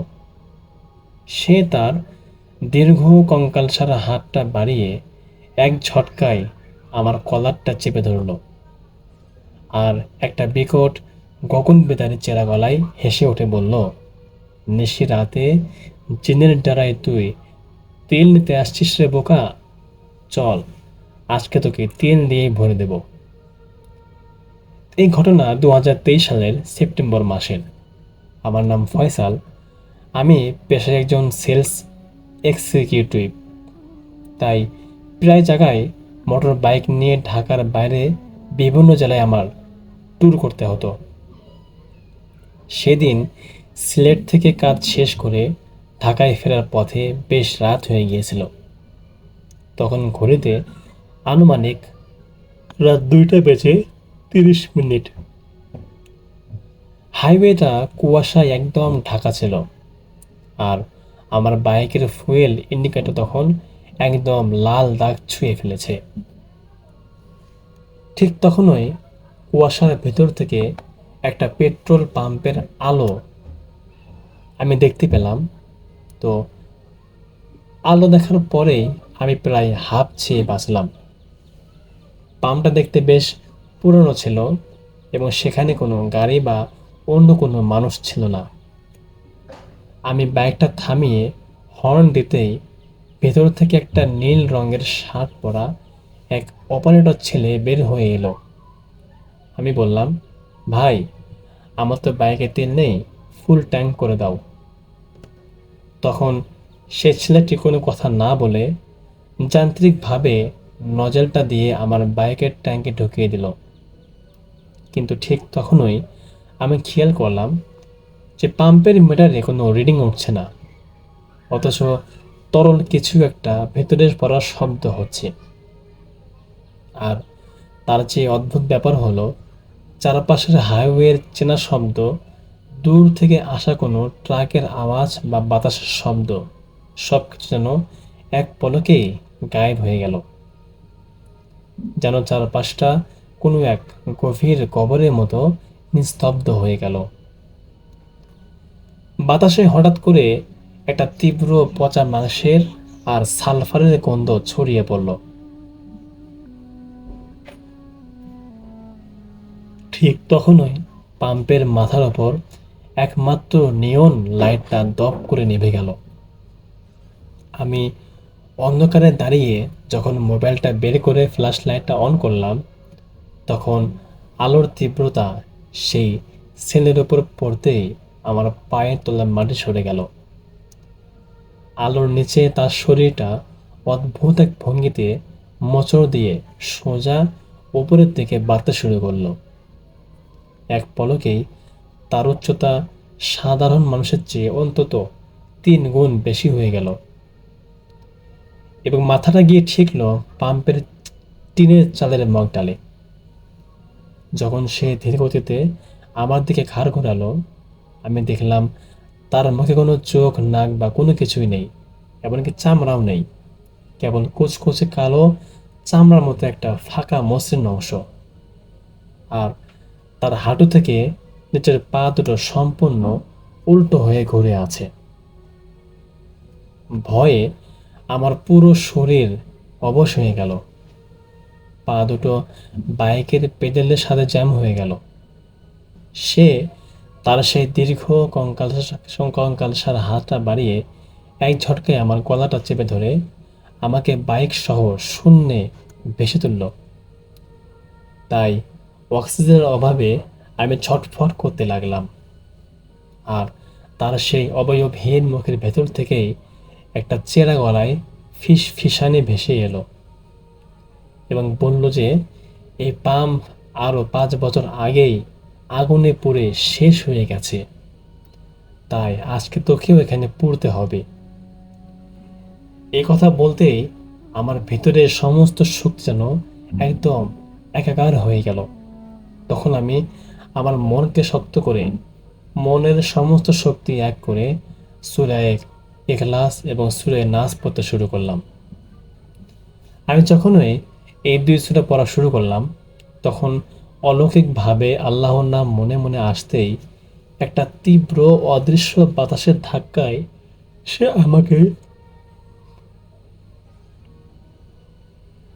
আমাকে মাটিতে আসার দিকে ফেলে দিল। আর এক মুহূর্তের মধ্যে পুরো পাম্পের অবয়বটা একটা কালো ধোঁয়ার ঝাপটার মতো বাতাসে মিলিয়ে গেল। পরদিন সকালে হাইওয়ে পুলিশ আমাকে রাস্তার পাশের একটা পরিত্যক্ত পোড়া কাঠামোর ধ্বংসস্তূপের মধ্যে থেকে অজ্ঞান অবস্থায় উদ্ধার করে এবং আমাকে স্থানীয় একটা কাছেই হসপিটালে ভর্তি করে দেয়। আমার জ্ঞান ফিরতে প্রায় 2 দিন সময় লেগেছিল এবং আমার গলায় সেই রাতে চেপে ধরা পুরো কালো রঙের নখের দাগ স্পষ্ট বসে গিয়েছিল। আমাকে পুলিশ জানিয়েছিল ওই পাম্পটি আসলেই প্রায় 5 বছর আগে এক ভয়াবহ অগ্নিকাণ্ডে ধ্বংস হয়ে গিয়েছিল এবং তারপর থেকে ওটা পরিত্যক্ত হয়ে আছে। এখন আমি সুস্থ, কিন্তু আজও রাতে লং ড্রাইভে যাওয়ার সময় যদি হাইওয়ের পাশে কোনো নির্জন পেট্রোল পাম্প দেখি, তখন আমার শরীর ভয়ে শিউরে ওঠে। আমার মনে হয় সেই ধ্বংসস্তূপের অন্ধকার থেকে সেই দীর্ঘ জিনটা আজও আমার দিকে হাত বাড়িয়ে ফিসফিস করে বলছে, তোর বাইকে তেল তো শেষ হলো, এবার তোর পালা। তো এই ছিল ভাই আজকের ঘটনা। আশা করছি আজকের ঘটনা আপনাদের ভালো লেগেছে। যদি ভালো লাগে আপনারা অবশ্যই লাইক কমেন্ট শেয়ার করবেন। দেখা হচ্ছে পরবর্তী কোনো এপিসোডে। আজকের মতো এখানে বিদায়। আল্লাহ হাফেজ। আসসালামু আলাইকুম শফিন ভাই। ওয়ালাইকুম আসসালাম। আমি ভূত নাইটের একজন নিয়মিত শ্রোতা। প্রতি শুক্রবারই আপনার এই অনুষ্ঠান শোনার জন্য অপেক্ষা করে থাকি। 1 সপ্তাহ পর যখন আপনাদের অনুষ্ঠান শুনি তখন খুব ভালো লাগে। মূল ঘটনায় চলে আসি। ঘটনাটি আমার এক মামির সাথে ঘটেছে। বছর 10 আগে আমার মামা মারা গিয়েছে। আমার মামি তার এক ছেলে এবং এক মেয়েকে নিয়ে থাকে। তো তাদের বাসায় অশরীরের অস্তিত্ব আছে সেটা মামির ধারণা। প্রায় রাত হলেই তাদের সাথে ঘটত নানা ধরনের ভৌতিক ঘটনা। যেমন মামির মেয়ে যখন রাত 1:30-2টার দিকে পড়াশোনা করে ঘুমোতে যেত, তখন তার মনে হতো তার আশেপাশে কেউ অসংখ্য কাগজ নিয়ে ছিঁড়ছে। বর্ষার সময় একদিন বৃষ্টি হচ্ছিল, তো মামির মেয়ে কোচিং গিয়েছিল, কিন্তু বাসায় শুধু মামি এবং মামির ছেলে। তারা রুমে বসে টিভি দেখছিল। হঠাৎ করে তারা খেয়াল করলো যে তাদের বাহিরের বাথরুমে কেউ যেন সুইচ অন করে ঢুকলো এবং কিছুক্ষণ পরে আবার সুইচ বন্ধ করে বের হয়ে আসলো একটা কালো ছায়া। কিন্তু এটার কোনো উত্তর তারা পেলেন না যে এটা কে হতে পারে। এই ঘটনার পরে তারা প্রচণ্ড ভয় পেয়ে যায়। তারপর একদিন মামি রান্নাঘরে রান্না করছিল। তাদের উপরের ফ্ল্যাটে তখন কেউ ছিল না। উপরের ফ্ল্যাটে যারা থাকতো তারা মামিদেরকে চাবি দিয়ে বাইরে গিয়েছিল, কিন্তু মামিরা স্পষ্ট শুনতে পাচ্ছিলেন যে উপরের ফ্ল্যাটে অসংখ্য মানুষ কথা বললে, অনেকটা বিয়ে বাড়ির আয়োজন করলে যেমনটা মানুষের গমগমের শব্দ হয়, ঠিক তেমন শব্দ হচ্ছে উপরতলা থেকে। উপরের ফ্ল্যাটে কেউ চেয়ার টানাটানি করছে, কেউ কথা বলছে, কেউ এটা ওটা বেড়ে দিচ্ছে, এমন শব্দ। এটার পরে মামি প্রচণ্ড ভয় পেলেন। তারপরও তিনি দেখতে যাচ্ছিলেন যে উপরের ফ্ল্যাটে কি চোর ঢুকে গেল নাকি। তাহলে যেহেতু চাবিটা উপরের ফ্ল্যাটের যারা থাকতেন তারা তাদের কাছে দিয়ে গিয়েছিলেন একটা দায়িত্ব স্বরূপ। তখন মামি এবং মামির ছেলে ফ্ল্যাটে গিয়ে দেখলো যে সব কিছুই ঠিকঠাক আছে, কিন্তু তারা বুঝতে পারছিল না যে উপর থেকে এত শব্দ, এত মানুষের শব্দ কোত্থেকে আসছিল। এরপরে গভীর রাতে প্রায় তারা শুনতে পেত কেউ যেন কোনো ছুরি বা দা বটি ধার দিচ্ছে। কিন্তু এত গভীর রাতে এগুলো তো ধার দেওয়ার কথা না, এগুলো ধার দেওয়ার জন্য লোক লাগে, তারা এত রাতে কোত্থেকে আসবে। মামি প্রায় স্বপ্ন দেখত যে রাতে তাদের ঘরের একটা কোনায় একজন লম্বা মানুষ দাঁড়িয়ে আছে। তাদের দিকে তাকিয়ে হাসে সেই মানুষটা, একেবারে কান পর্যন্ত টেনে হাসে। এটা দেখে মামি প্রায় চিৎকার দিয়ে উঠে যেত। আবার বাড়িওয়ালাদের সাথে এই ঘটনাগুলো তারপর তিনি শেয়ার করলেন। বাড়িওয়ালারা বলেন যে এসব দৃশ্য শুধু তারা না, এগুলো তাদের বিল্ডিংয়ের সব ভাড়াটি অনুভব করেন, কিন্তু কারো কোনো ক্ষতি হয় না। তারপর থেকে পরে মামির কাছ থেকে জানা যায় যে তাদের পাশের ফ্ল্যাটে একজন ভদ্র মহিলা থাকতেন। তিনি প্রায় রাতেই স্বপ্নে দেখতেন যে তিনি শুয়ে আছেন এবং কেউ যেন তার চোখের সামনে একটা ফাঁসির দড়ি নিয়ে দাঁড়িয়ে আছে। যে ব্যক্তি দাঁড়িয়ে থাকতো তার চেহারাটা ভীষণ বিভৎস, একজন মানুষের মুখে যখন অনেকগুলো গুলি করা হয় ঠিক সেরকম একটা চেহারা। সেই মহিলার স্বপ্নে না, বাস্তবেও এরকম একবার দেখে ফেলেছেন। এত কিছুর পরে ওই মহিলাটা প্রায় পাগলের মতো হয়ে গিয়েছিল, এজন্য তারা ওই বাসা ছাড়তে বাধ্য হয়েছিল। তো মামিদের এলাকার একজন হুজুরকে তারা ডাকেন। হুজুর বিল্ডিংয়ে ঢোকার আগেই একটা অন্যরকম আবহাওয়া সেটা বুঝতে পারছিলেন। তার কাছে মনে হয়েছিল বাহিরের পরিবেশের আবহাওয়া থেকে এই বিল্ডিংয়ের ভেতরের আবহাওয়া অনেকটা গরম, এবং তিনি পুরো বিল্ডিংটা পর্যবেক্ষণ করে যেটা বললেন সেটা সত্যি বাড়িওয়ালা এবং মামির জন্য অন্যরকম ছিল। তিনি বললেন যে এই বিল্ডিংয়ে কোনো একটি অশরীরী শক্তি না, অসংখ্য অশরীরী শক্তি আছে। তো তিনি আরেকজন বড় হুজুর মিলে পুরো বিল্ডিং বাধাই করে দেন এবং একটা নির্দিষ্ট সময় বলে দেন যে এই সময়ের মধ্যে এই বিল্ডিংয়ে কোনো অশরীরী শক্তি কাজ করবে না। এবং তারা বিল্ডিংয়ের মেইন দরজায় গরুর কিছু দাঁত, চামড়ার টুকরো এবং একটা নিম পাতার ডাল ঝুলিয়ে দেন। এগুলো রাখলে নাকি অশরীরী এই বিল্ডিংয়ে প্রবেশ করতে পারবে না। বিশ্বাস করেন ভাই, আমি নিজে গিয়েও সেগুলো দেখেছি, এমনকি সেগুলো সেখানেই আছে। তো এখন পর্যন্ত সৃষ্টিকর্তার অশেষ কৃপায় অনেক ভালো আছেন সেই বাসার সবাই। তাদের জন্য দোয়া করবেন। এটাই ছিল আমার ঘটনা। জীবনে প্রথমবার লিখছি, কিন্তু সত্য ঘটনাটি না লিখে পারলাম না। আমি আমার সবটুকু চেষ্টা করলাম। কোনো ভুল হলে দেখবেন। আমি যদিও দেখিনি, কিন্তু সেই বাড়ির প্রত্যেকের অসহায় মুখ এই ঘটনার পর সেটা আমি দেখেছি, এবং তারা প্রত্যেকেই যখন কথা হতো সবাই বলতো যে তারা এভাবে আর বাঁচতে পারছেন না। এরপর থেকে আসলে আমি বিশ্বাস করি যে আমাদের চারপাশে এমন ঘটনা আছে যেগুলো আমাদের অজান্তেই ঘটে বা আমরা বুঝতে পারি না। ভালো লাগলে পড়ে শোনাবেন। ঘটনাটি পরখ করে দেখার সুযোগ আছে। ভূত নাইটকে অসংখ্য ধন্যবাদ যে প্রতি শুক্রবার আমাদেরকে এত ভালো ভালো ঘটনা শোনার সুযোগ করে দেন। ভূত নাইটের জন্য অনেক শুভকামনা রইল। ঘটনাটি আমাদেরকে যিনি পাঠিয়েছেন তিনিও তার নাম উল্লেখ করেননি বা নামটা উচ্চ রাখতে আমাদেরকে অনুরোধ করেছেন। অনেক অনেক ধন্যবাদ। হ্যালো অমিতদা, নমস্কার। কেমন আছো জানি না, তবে আমি সুইটি বলছি দক্ষিণেশ্বর থেকে। বেশি কথা বাড়াবো না, কারণ যেটা বলবো সেটা লিখতে বসেও এখন গাটা ছমছম করছে। আজ যে ঘটনাটা শেয়ার করছি সেটা একদম সত্যি। এতে কোনো বানানো কথা নেই, কোনো সাজানো ভয় নেই। ঘটনাটা আমাদের পাড়ার পাশের এক ঝিলকে কেন্দ্র করে। এই ঝিল নিয়ে আগেও একবার একটা ঘটনা তোমাকে পাঠিয়েছিলাম, আমার শ্বশুরের সঙ্গে যা ঘটেছিল। কিন্তু আজ যেটা বলছি সেটা আরও কাছের, আরও ভয়ঙ্কর। কারণ এই ঘটনাটা ঘটেছে আমাদেরই পাড়ারই এক পিসির সঙ্গে। আমাদের পাড়ার পাশে একটা ঝিল আছে। বাইরে থেকে দেখলে একেবারে সাধারণ, চারপাশে ঝোপঝাড়, কিছু ডোবা জঙ্গল, আর একদিকে বড় একটা ডুমুর গাছ। দিনের বেলায় ঝিলটা খুব শান্ত লাগে, জল প্রায় স্থির থাকে। বিকেলের দিকে রোদ পড়লে জলটা একটু চকচক করে। বাইরে থেকে কেউ এসে কখনোই বুঝতে পারবে না এই ঝিল নিয়ে পাড়ার লোকেদের মনে কত ভয় জমে আছে। এই ঝিলের ধারে খুব ভালো শাক হয়, বিশেষ করে শাক, কচু, মাঝে মাঝে ডুমুরও।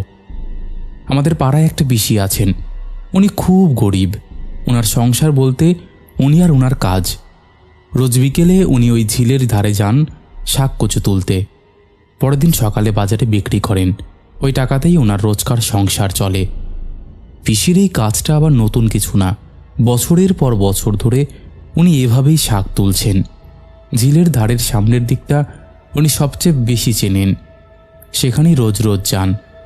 পাড়ার আরও কেউ কেউ মাঝে মাঝে যান, কিন্তু পিসি নিয়মিত। ঘটনাটা যেদিন ঘটে সেদিনও সব কিছু একেবারে স্বাভাবিক ছিল। বিকেলের সময় আবহাওয়াটা পরিষ্কার, না বৃষ্টি না ঝড়, আকাশে মেঘ নেই। পিসি প্রতিদিনের মতো ঝিলের ধারে গেলেন শাক তুলতে। সেদিন পিসি প্রথমেই সামনের দিকেই শাক তুলছিলেন, কিন্তু ওই দিন সামনে খুব ভালো শাক পাচ্ছিলেন না। শাক ছোট ছোট, কচুও তেমন ভালো নয়। পিসি ভাবলেন, রোজ তো সামনে থেকেই তুলি, আজ একটু ভেতরের দিকে যাই, ভেতরে গেলে হয়তো বড় শাক, বড় কচু পাব। এই ভাবনাটা খুব সাধারণ, কোনো লোভ না, কোনো দুঃসাহস না, শুধু রোজকার কাজের চিন্তা। তাই পিসি ধীরে ধীরে ঝিলের ভেতরের দিকে ঢুকে গেলেন। ভেতরে ঢুকে পিসি অবাক, কত সুন্দর শাক, কত বড় বড় কচু। ডুমুর গাছটার আশেপাশে শাকগুলো একেবারে টাটকা, মোটা, সবুজ। পিসির মনটা আনন্দে ভরে গেল। উনি ভাবলেন, আজ তো বেশ ভালোই হবে, আজ যদি ভালো করে তুলতে পারি কাল বাজারে ভালো রোজগার হবে, এবার থেকে রোজ এখানেই আসব। এই ভাবনায় আনন্দ পেয়ে পিসি শাক তুলতে শুরু করলেন। একটার পর একটা শাক কাটছেন, কচু তুলছেন, খেয়ালই নেই সময় কিভাবে যাচ্ছে। হঠাৎ করে পিসির মনে হলো কেউ যেন ওনাকে দেখছে, খুব স্পষ্ট না, কিন্তু একটা অনুভূতি।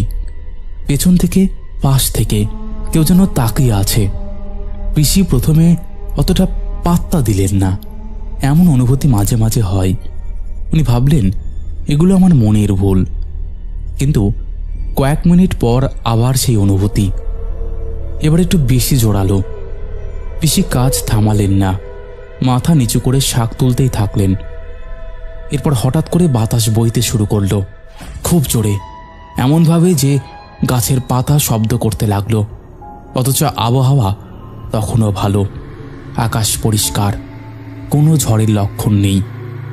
পিসির একটু অস্বস্তি হলো। শাক তুলতে তুলতে পিসি আরও ভেতরের দিকে চলে গেলেন। খেয়ালই করলেন না কতটা ভেতরে ঢুকে পড়েছেন। আশেপাশে ঝোপ, ডুমুর গাছের ছায়া আর ঝিলের জল। ঠিক তখনই পিসি পেছন থেকে একটা আওয়াজ পেল, কিরে পালি। পিসির নাম ছিল পালি। এই নাম ধরে ডাকা শুনে পিসি একদম স্বাভাবিকভাবেই উত্তর দিলেন, কোনো ভয় পেলেন না। পিসি বললেন, হ্যাঁ, দেখো না কত সুন্দর সুন্দর শাক কচু, এবার থেকে এখানেই আসবো রোজ। এই কথাটা বলার পরেই পিসির মাথার ভেতরে যেন একটা কাঁপুনি খেলো। উনি হঠাৎ করে বুঝলেন, আমি তো আজ একা এসেছি, যে মানুষটার সঙ্গে উনি শাক তুলতে যান সে আজ আসেনি। পিসি তো একাই এসেছিলেন, তাহলে কে ডাকলো আর কার সঙ্গে কথা বললেন? এই চিন্তাটা মাথায় আসতেই পিসি ধীরে ধীরে পেছন ঘুরে তাকালেন। কেউ নেই, চারপাশে একদম ফাঁকা, ঝোপঝাড়, ডুমুর গাছ আর ঝিলের জল। মানুষ তো দূরের কথা, কোনো ছায়াও নেই, চারিদিক ধু ধু করছে। এই মুহূর্তে পিসির বুকের ভেতর ধক করে উঠল। হঠাৎ করে ভয় ঢুকে পড়ল মনে। সন্ধে নেমে এসেছে, আলো কমছে, ঝিলের অংশটা এমনিতেই অন্ধকার। পিসি ভাবলেন, যা হয়েছে হয়েছে, আজ আর না, কাল আবার দেখা যাবে। এই বলে উনি তাড়াতাড়ি শাক কচু গুটিয়ে নিয়ে বাড়ির দিকে রওনা দিলেন। ঠিক তখনই একটা অদ্ভুত জিনিস ঘটল। ঝিলের জল যেন ফুটতে শুরু করলো, একদম মাঝখানে টকবক করে বুদবুদ উঠছে, যেন কেউ নিচ থেকে কিছু নড়াচড়া করছে। এই দৃশ্য দেখে পিসির শরীর ঠান্ডা হয়ে গেল, বুকের ভেতরে কাঁপুনি ধরল। উনি হাঁটার গতি বাড়ালেন। হাঁটতে হাঁটতে পিসি দেখলেন ঝিলের একদম মাঝখান থেকে কেউ একজন সাঁতার কেটে পাড়ের দিকে আসছে, খুব দ্রুত। জলের উপর শুধু ঢেউ আর শব্দ। এটা দেখে পিসি প্রায় দৌড়তে শুরু করলেন। চারপাশ তখন প্রায় অন্ধকার। বাইরে রাস্তার দিকে একটু আলো থাকলেও ঝোপ আর ঝিলের ভেতরটা একেবারে কালো। হঠাৎ করে সেই সাঁতারের শব্দ বন্ধ হয়ে গেল, জল আবার শান্ত। পিসি মনে করলেন, যাক, বাঁচা গেল বোধহয়। কিন্তু ঠিক সেই মুহূর্তে পিসি অনুভব করলেন ওনার পেছনে কেউ হাঁটছে, একদম কাছ থেকে। পায়ের শব্দ নেই, কিন্তু উপস্থিতি আছে। পিসি থেমে গিয়ে জোরে বললেন, কে কে কে কে আছো? কোনো উত্তর এলো না। পিসি আবার হাঁটতে শুরু করলেন। এবার প্রায় পাড়ার সামনে পৌঁছে গেছেন। ঠিক তখনই পিসির গায়ে একটা অদ্ভুত ঠান্ডা হাওয়া লাগলো। এমন ঠান্ডা যে গাটা শিরশির করে উঠল। পিসি হাঁপাতে হাঁপাতে পাড়ায় ঢুকে পড়লেন। ওনাকে এমন অবস্থায় দেখে এক ঠাকুমা জিজ্ঞেস করলেন, কি রে মা, তোর তোর এমন অবস্থা কেন রে? কি হয়েছে? পিসি কাঁপতে কাঁপতে সব বললেন। ঝিল, আওয়াজ, জল ফুটে ওঠা, সব শুনে ঠাকুমা বললেন, তুই কি পাগল? ওই ডুমুর তলায় গেছিস কেন রে? জানিস না ওই জায়গাটা ভালো না? এই কথা শুনে পিসির ভয় আরো বেড়ে গেল। এরপরের 7 দিন পিসি ভীষণ ভুগেছিলেন। কোনো ওষুধে কাজ করছিল না, শরীর দুর্বল হয়ে পড়েছিল। ওই 7 দিনের পর ধীরে ধীরে পিসি ঠিক হন, কিন্তু ওই ডুমুর গাছের নিচে আর কোনোদিনও যাননি উনি, আজও না। দাদা, আমাদের এই ঝিলটা একদম ভালো না, খুব বদনাম আছে। আগে প্রতি বছর 2-3 জন করে কোনো কারণ ছাড়াই ডুবে মারা যেত, এখন আর আগের মতো হয় না। কিন্তু এই ডুমুরতলার কাছে আজও কেউ যায় না। দাদা, এরপরে বহুবার সেই ঝিলের পাড়টা ঠিক করার চেষ্টা করা হয়েছে, কিন্তু কোনো পুরোহিত, কোনো গুণিন, কোনো তান্ত্রিক আজ পর্যন্ত সেই জায়গাটা ঠিক করতে পারেনি। অনেকে চেষ্টা করেছে, ওটা বাদ দিয়েও আরও অনেক জায়গা খারাপ ছিল, সেগুলো ঠিক করা গেছে, কিন্তু এটা ঠিক করা যায়নি। ইভেন এখনও পর্যন্ত সেটা সেই রকমই আছে, আর এটা ঠিক করা যাবেও না। এখনও পর্যন্ত সেই ঝিলের পাড়ে কেউ যায় না। দাদা, এটা যদি ভেরিফাই করারও ব্যাপার থাকে, তুমি একদিন এসে দেখো যে আদতেই আমি সত্যি বলছি না মিথ্যে বলছি। তো যাই হোক, এই ছিল পিসির সঙ্গে ঘটে যাওয়া একটা ঘটনা, একদম সত্যি, কোনো সাজানো গল্প না।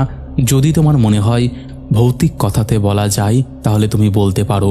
নমস্কার দাদা, দক্ষিণেশ্বর থেকে সুইটি বলছি। দেখো গো, এত করে যখন বলছো তাহলে তাই হবে। কোনো জায়গায় গিয়ে ভেরিফাই করার মতন সুবিধে আমাদের কাছে নেই, কারণ আমি যদি প্রত্যেকটা জায়গা ভেরিফাই করতে যাই তাহলে আর ঘটনা আপলোড হবে না, বুঝেছো? যাই হোক, এই ছিল আমাদের প্রথম ঘটনা। খুব ডেঞ্জারাস একটা ঘটনা, খুব টান উত্তেজনা, খুব ভয়ের একটা ঘটনা, খুব ভয়ের অনুভূতির একটা ঘটনা। আশা করছি তোমাদের প্রত্যেকের দারুণ লেগেছে। কেমন লেগেছে তোমরা অবশ্যই সেটা কমেন্ট করে জানিয়ে দাও। আমার হাতের হারিকেনটা আচমকাই একটা ফু দিয়ে কে যেন নিভিয়ে দিল। চারপাশের বিশাল ধানের ক্ষেতটা এক মরণ নীরবতায় ডুবে গেছে। তখনই ক্ষেতের মাঝখান থেকে একটা তীব্র পচা ওয়ালট কম্বলের গন্ধ আর গন্ধকের গন্ধ আমার নাকে এসে পড়ল। আমি মোবাইলটা বের করে যখন ফ্ল্যাশ লাইট জ্বালালাম, যখনই আলোর তীব্রতা সেখানে গিয়ে পড়ল, আমার বুকের ভেতরটা ধক করে উঠল।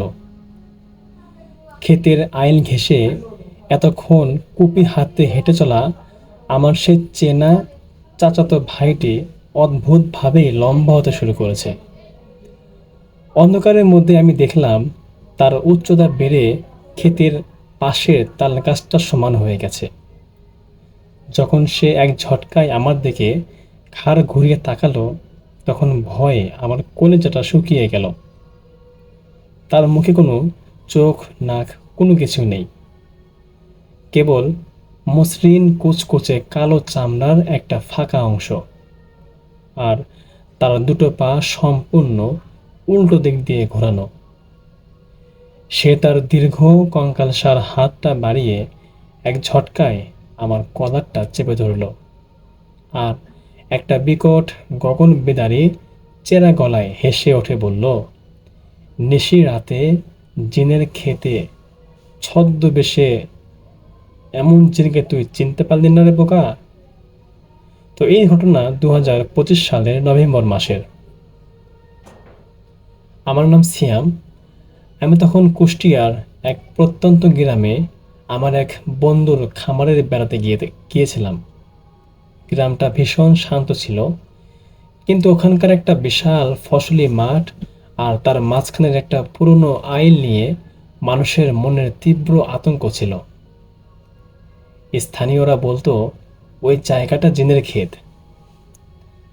তো গভীর রাতে ওখানে এক অলৌকিক আগুনের গোলা বা আলোয়া দেখা যায়, আর তার পেছনে থাকতো এক হিংস্র জিনের দল।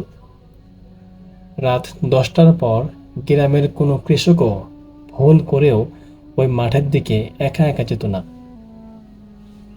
তো সেদিন খামারের একটা জরুরি বৈঠক শেষ করে যখন আমি একা আমার থাকার ঘরের উদ্দেশ্যে রওনা হলাম, তখন রাত আনুমানিক 2টা বাজে। তখন চারদিকে পরিপূর্ণ কুয়াশা এবং কনকনে শীতের রাত। তো শর্টকাট রাস্তা হওয়ায় আমি বাধ্য হয়েই সে ধানের ক্ষেতের মাঝখানের মেঠে পথ ধরেছিলাম।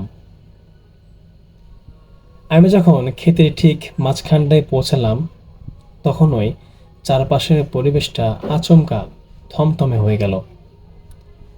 ঝিঁঝি পোকার ডাক কিংবা রাতের শিয়ালের হুক্কা হওয়া সব এক পলকে বন্দি হয়ে গেল।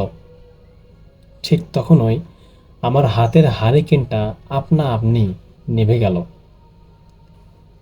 আমি অন্ধকারে দাঁড়িয়ে যখন মোবাইলটা বের করে ফ্ল্যাশ লাইটটা অন করলাম, তখন আমার আলোর তীব্রতা আমার সামনে কুপি হাতে থাকার আমার চাচাতো ভাই রাসেলের ওপর পড়তেই আমার পায়ের তলার মাটি সরে গেল। আমি ভেবেছিলাম ও হয়তো আমার খোঁজেই এখানে আসছে, কিন্তু আলোর নিচে ওনার শরীরটা অদ্ভুত এক ঝটকায় সোজা হয়ে ওপরের দিকে বাড়তে শুরু করলো।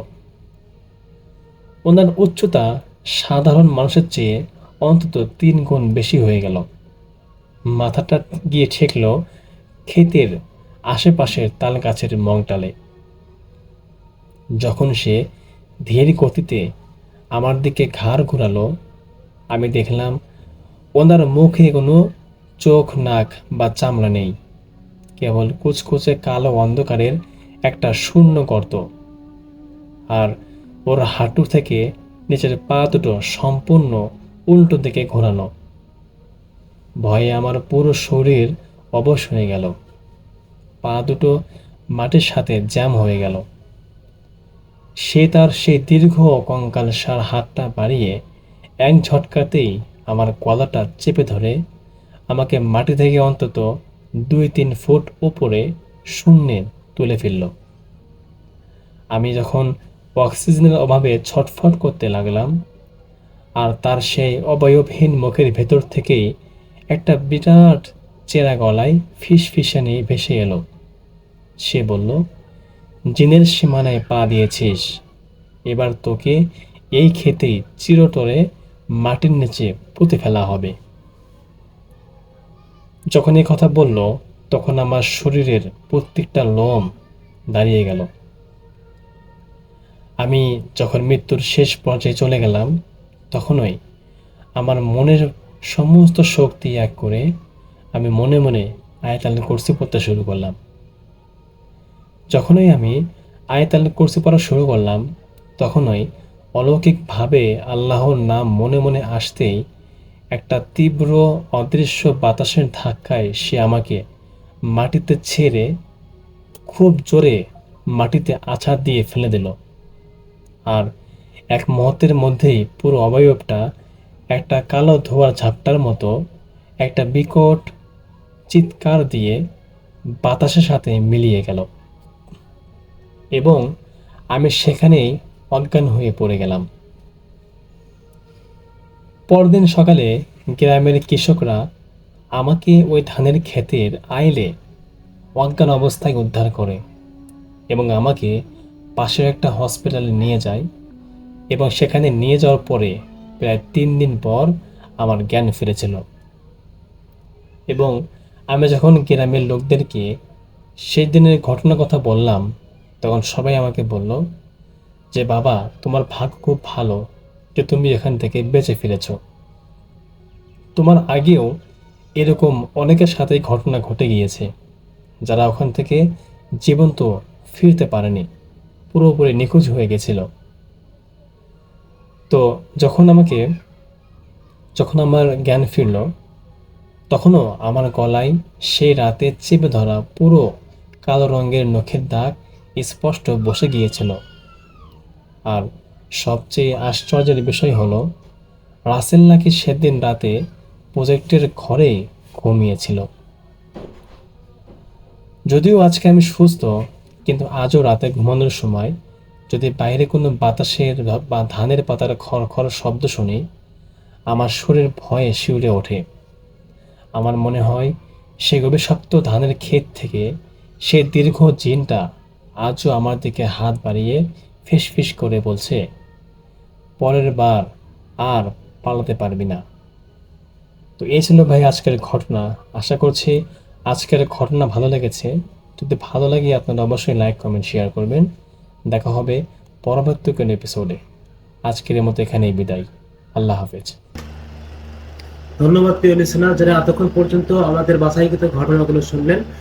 আপনারা বাংলাদেশের কে কোন জায়গা থেকে ঘটনাগুলো শুনলেন তা অবশ্যই আমাদেরকে কমেন্ট করে জানাবেন। আমরা প্রতিনিয়ত আপনাদের জন্য এইরকম বাছাইকৃত ঘটনা নিয়ে প্রতিদিন থাকছি এই টক ভূতেশন চ্যানেলের মাধ্যমে। আমরা চাই যে আপনারা প্রতিনিয়ত আমাদের চ্যানেল ভিজিট করুন এবং সুন্দর সুন্দর ঘটনাগুলো উপভোগ করুন। বাংলাদেশের বিভিন্ন জায়গা থেকে মানুষ আমাদের থেকে ঘটনা পাঠাচ্ছে এবং বাংলাদেশের বিভিন্ন জায়গা থেকে মানুষ আমাদের থেকে ঘটনা শুনতেছে। আপনি এই মুহূর্তে বাংলাদেশের কোন জায়গা থেকে ঘটনা শুনছেন এবং প্রবাসী ভাইয়েরা কোন দেশ থেকে ঘটনা শুনছেন তা অবশ্যই কমেন্ট করে জানাবেন। আমরা এইরকম ঘটনা আপনাদের তুলে ধরছি, আপনাদের কেমন লাগছে তা অবশ্যই কমেন্ট করে জানাবেন। আজকের মতো এখানে বিদায় নিচ্ছি। সবাই ভালো থাকবেন, সুস্থ থাকবেন। আসসালামু আলাইকুম।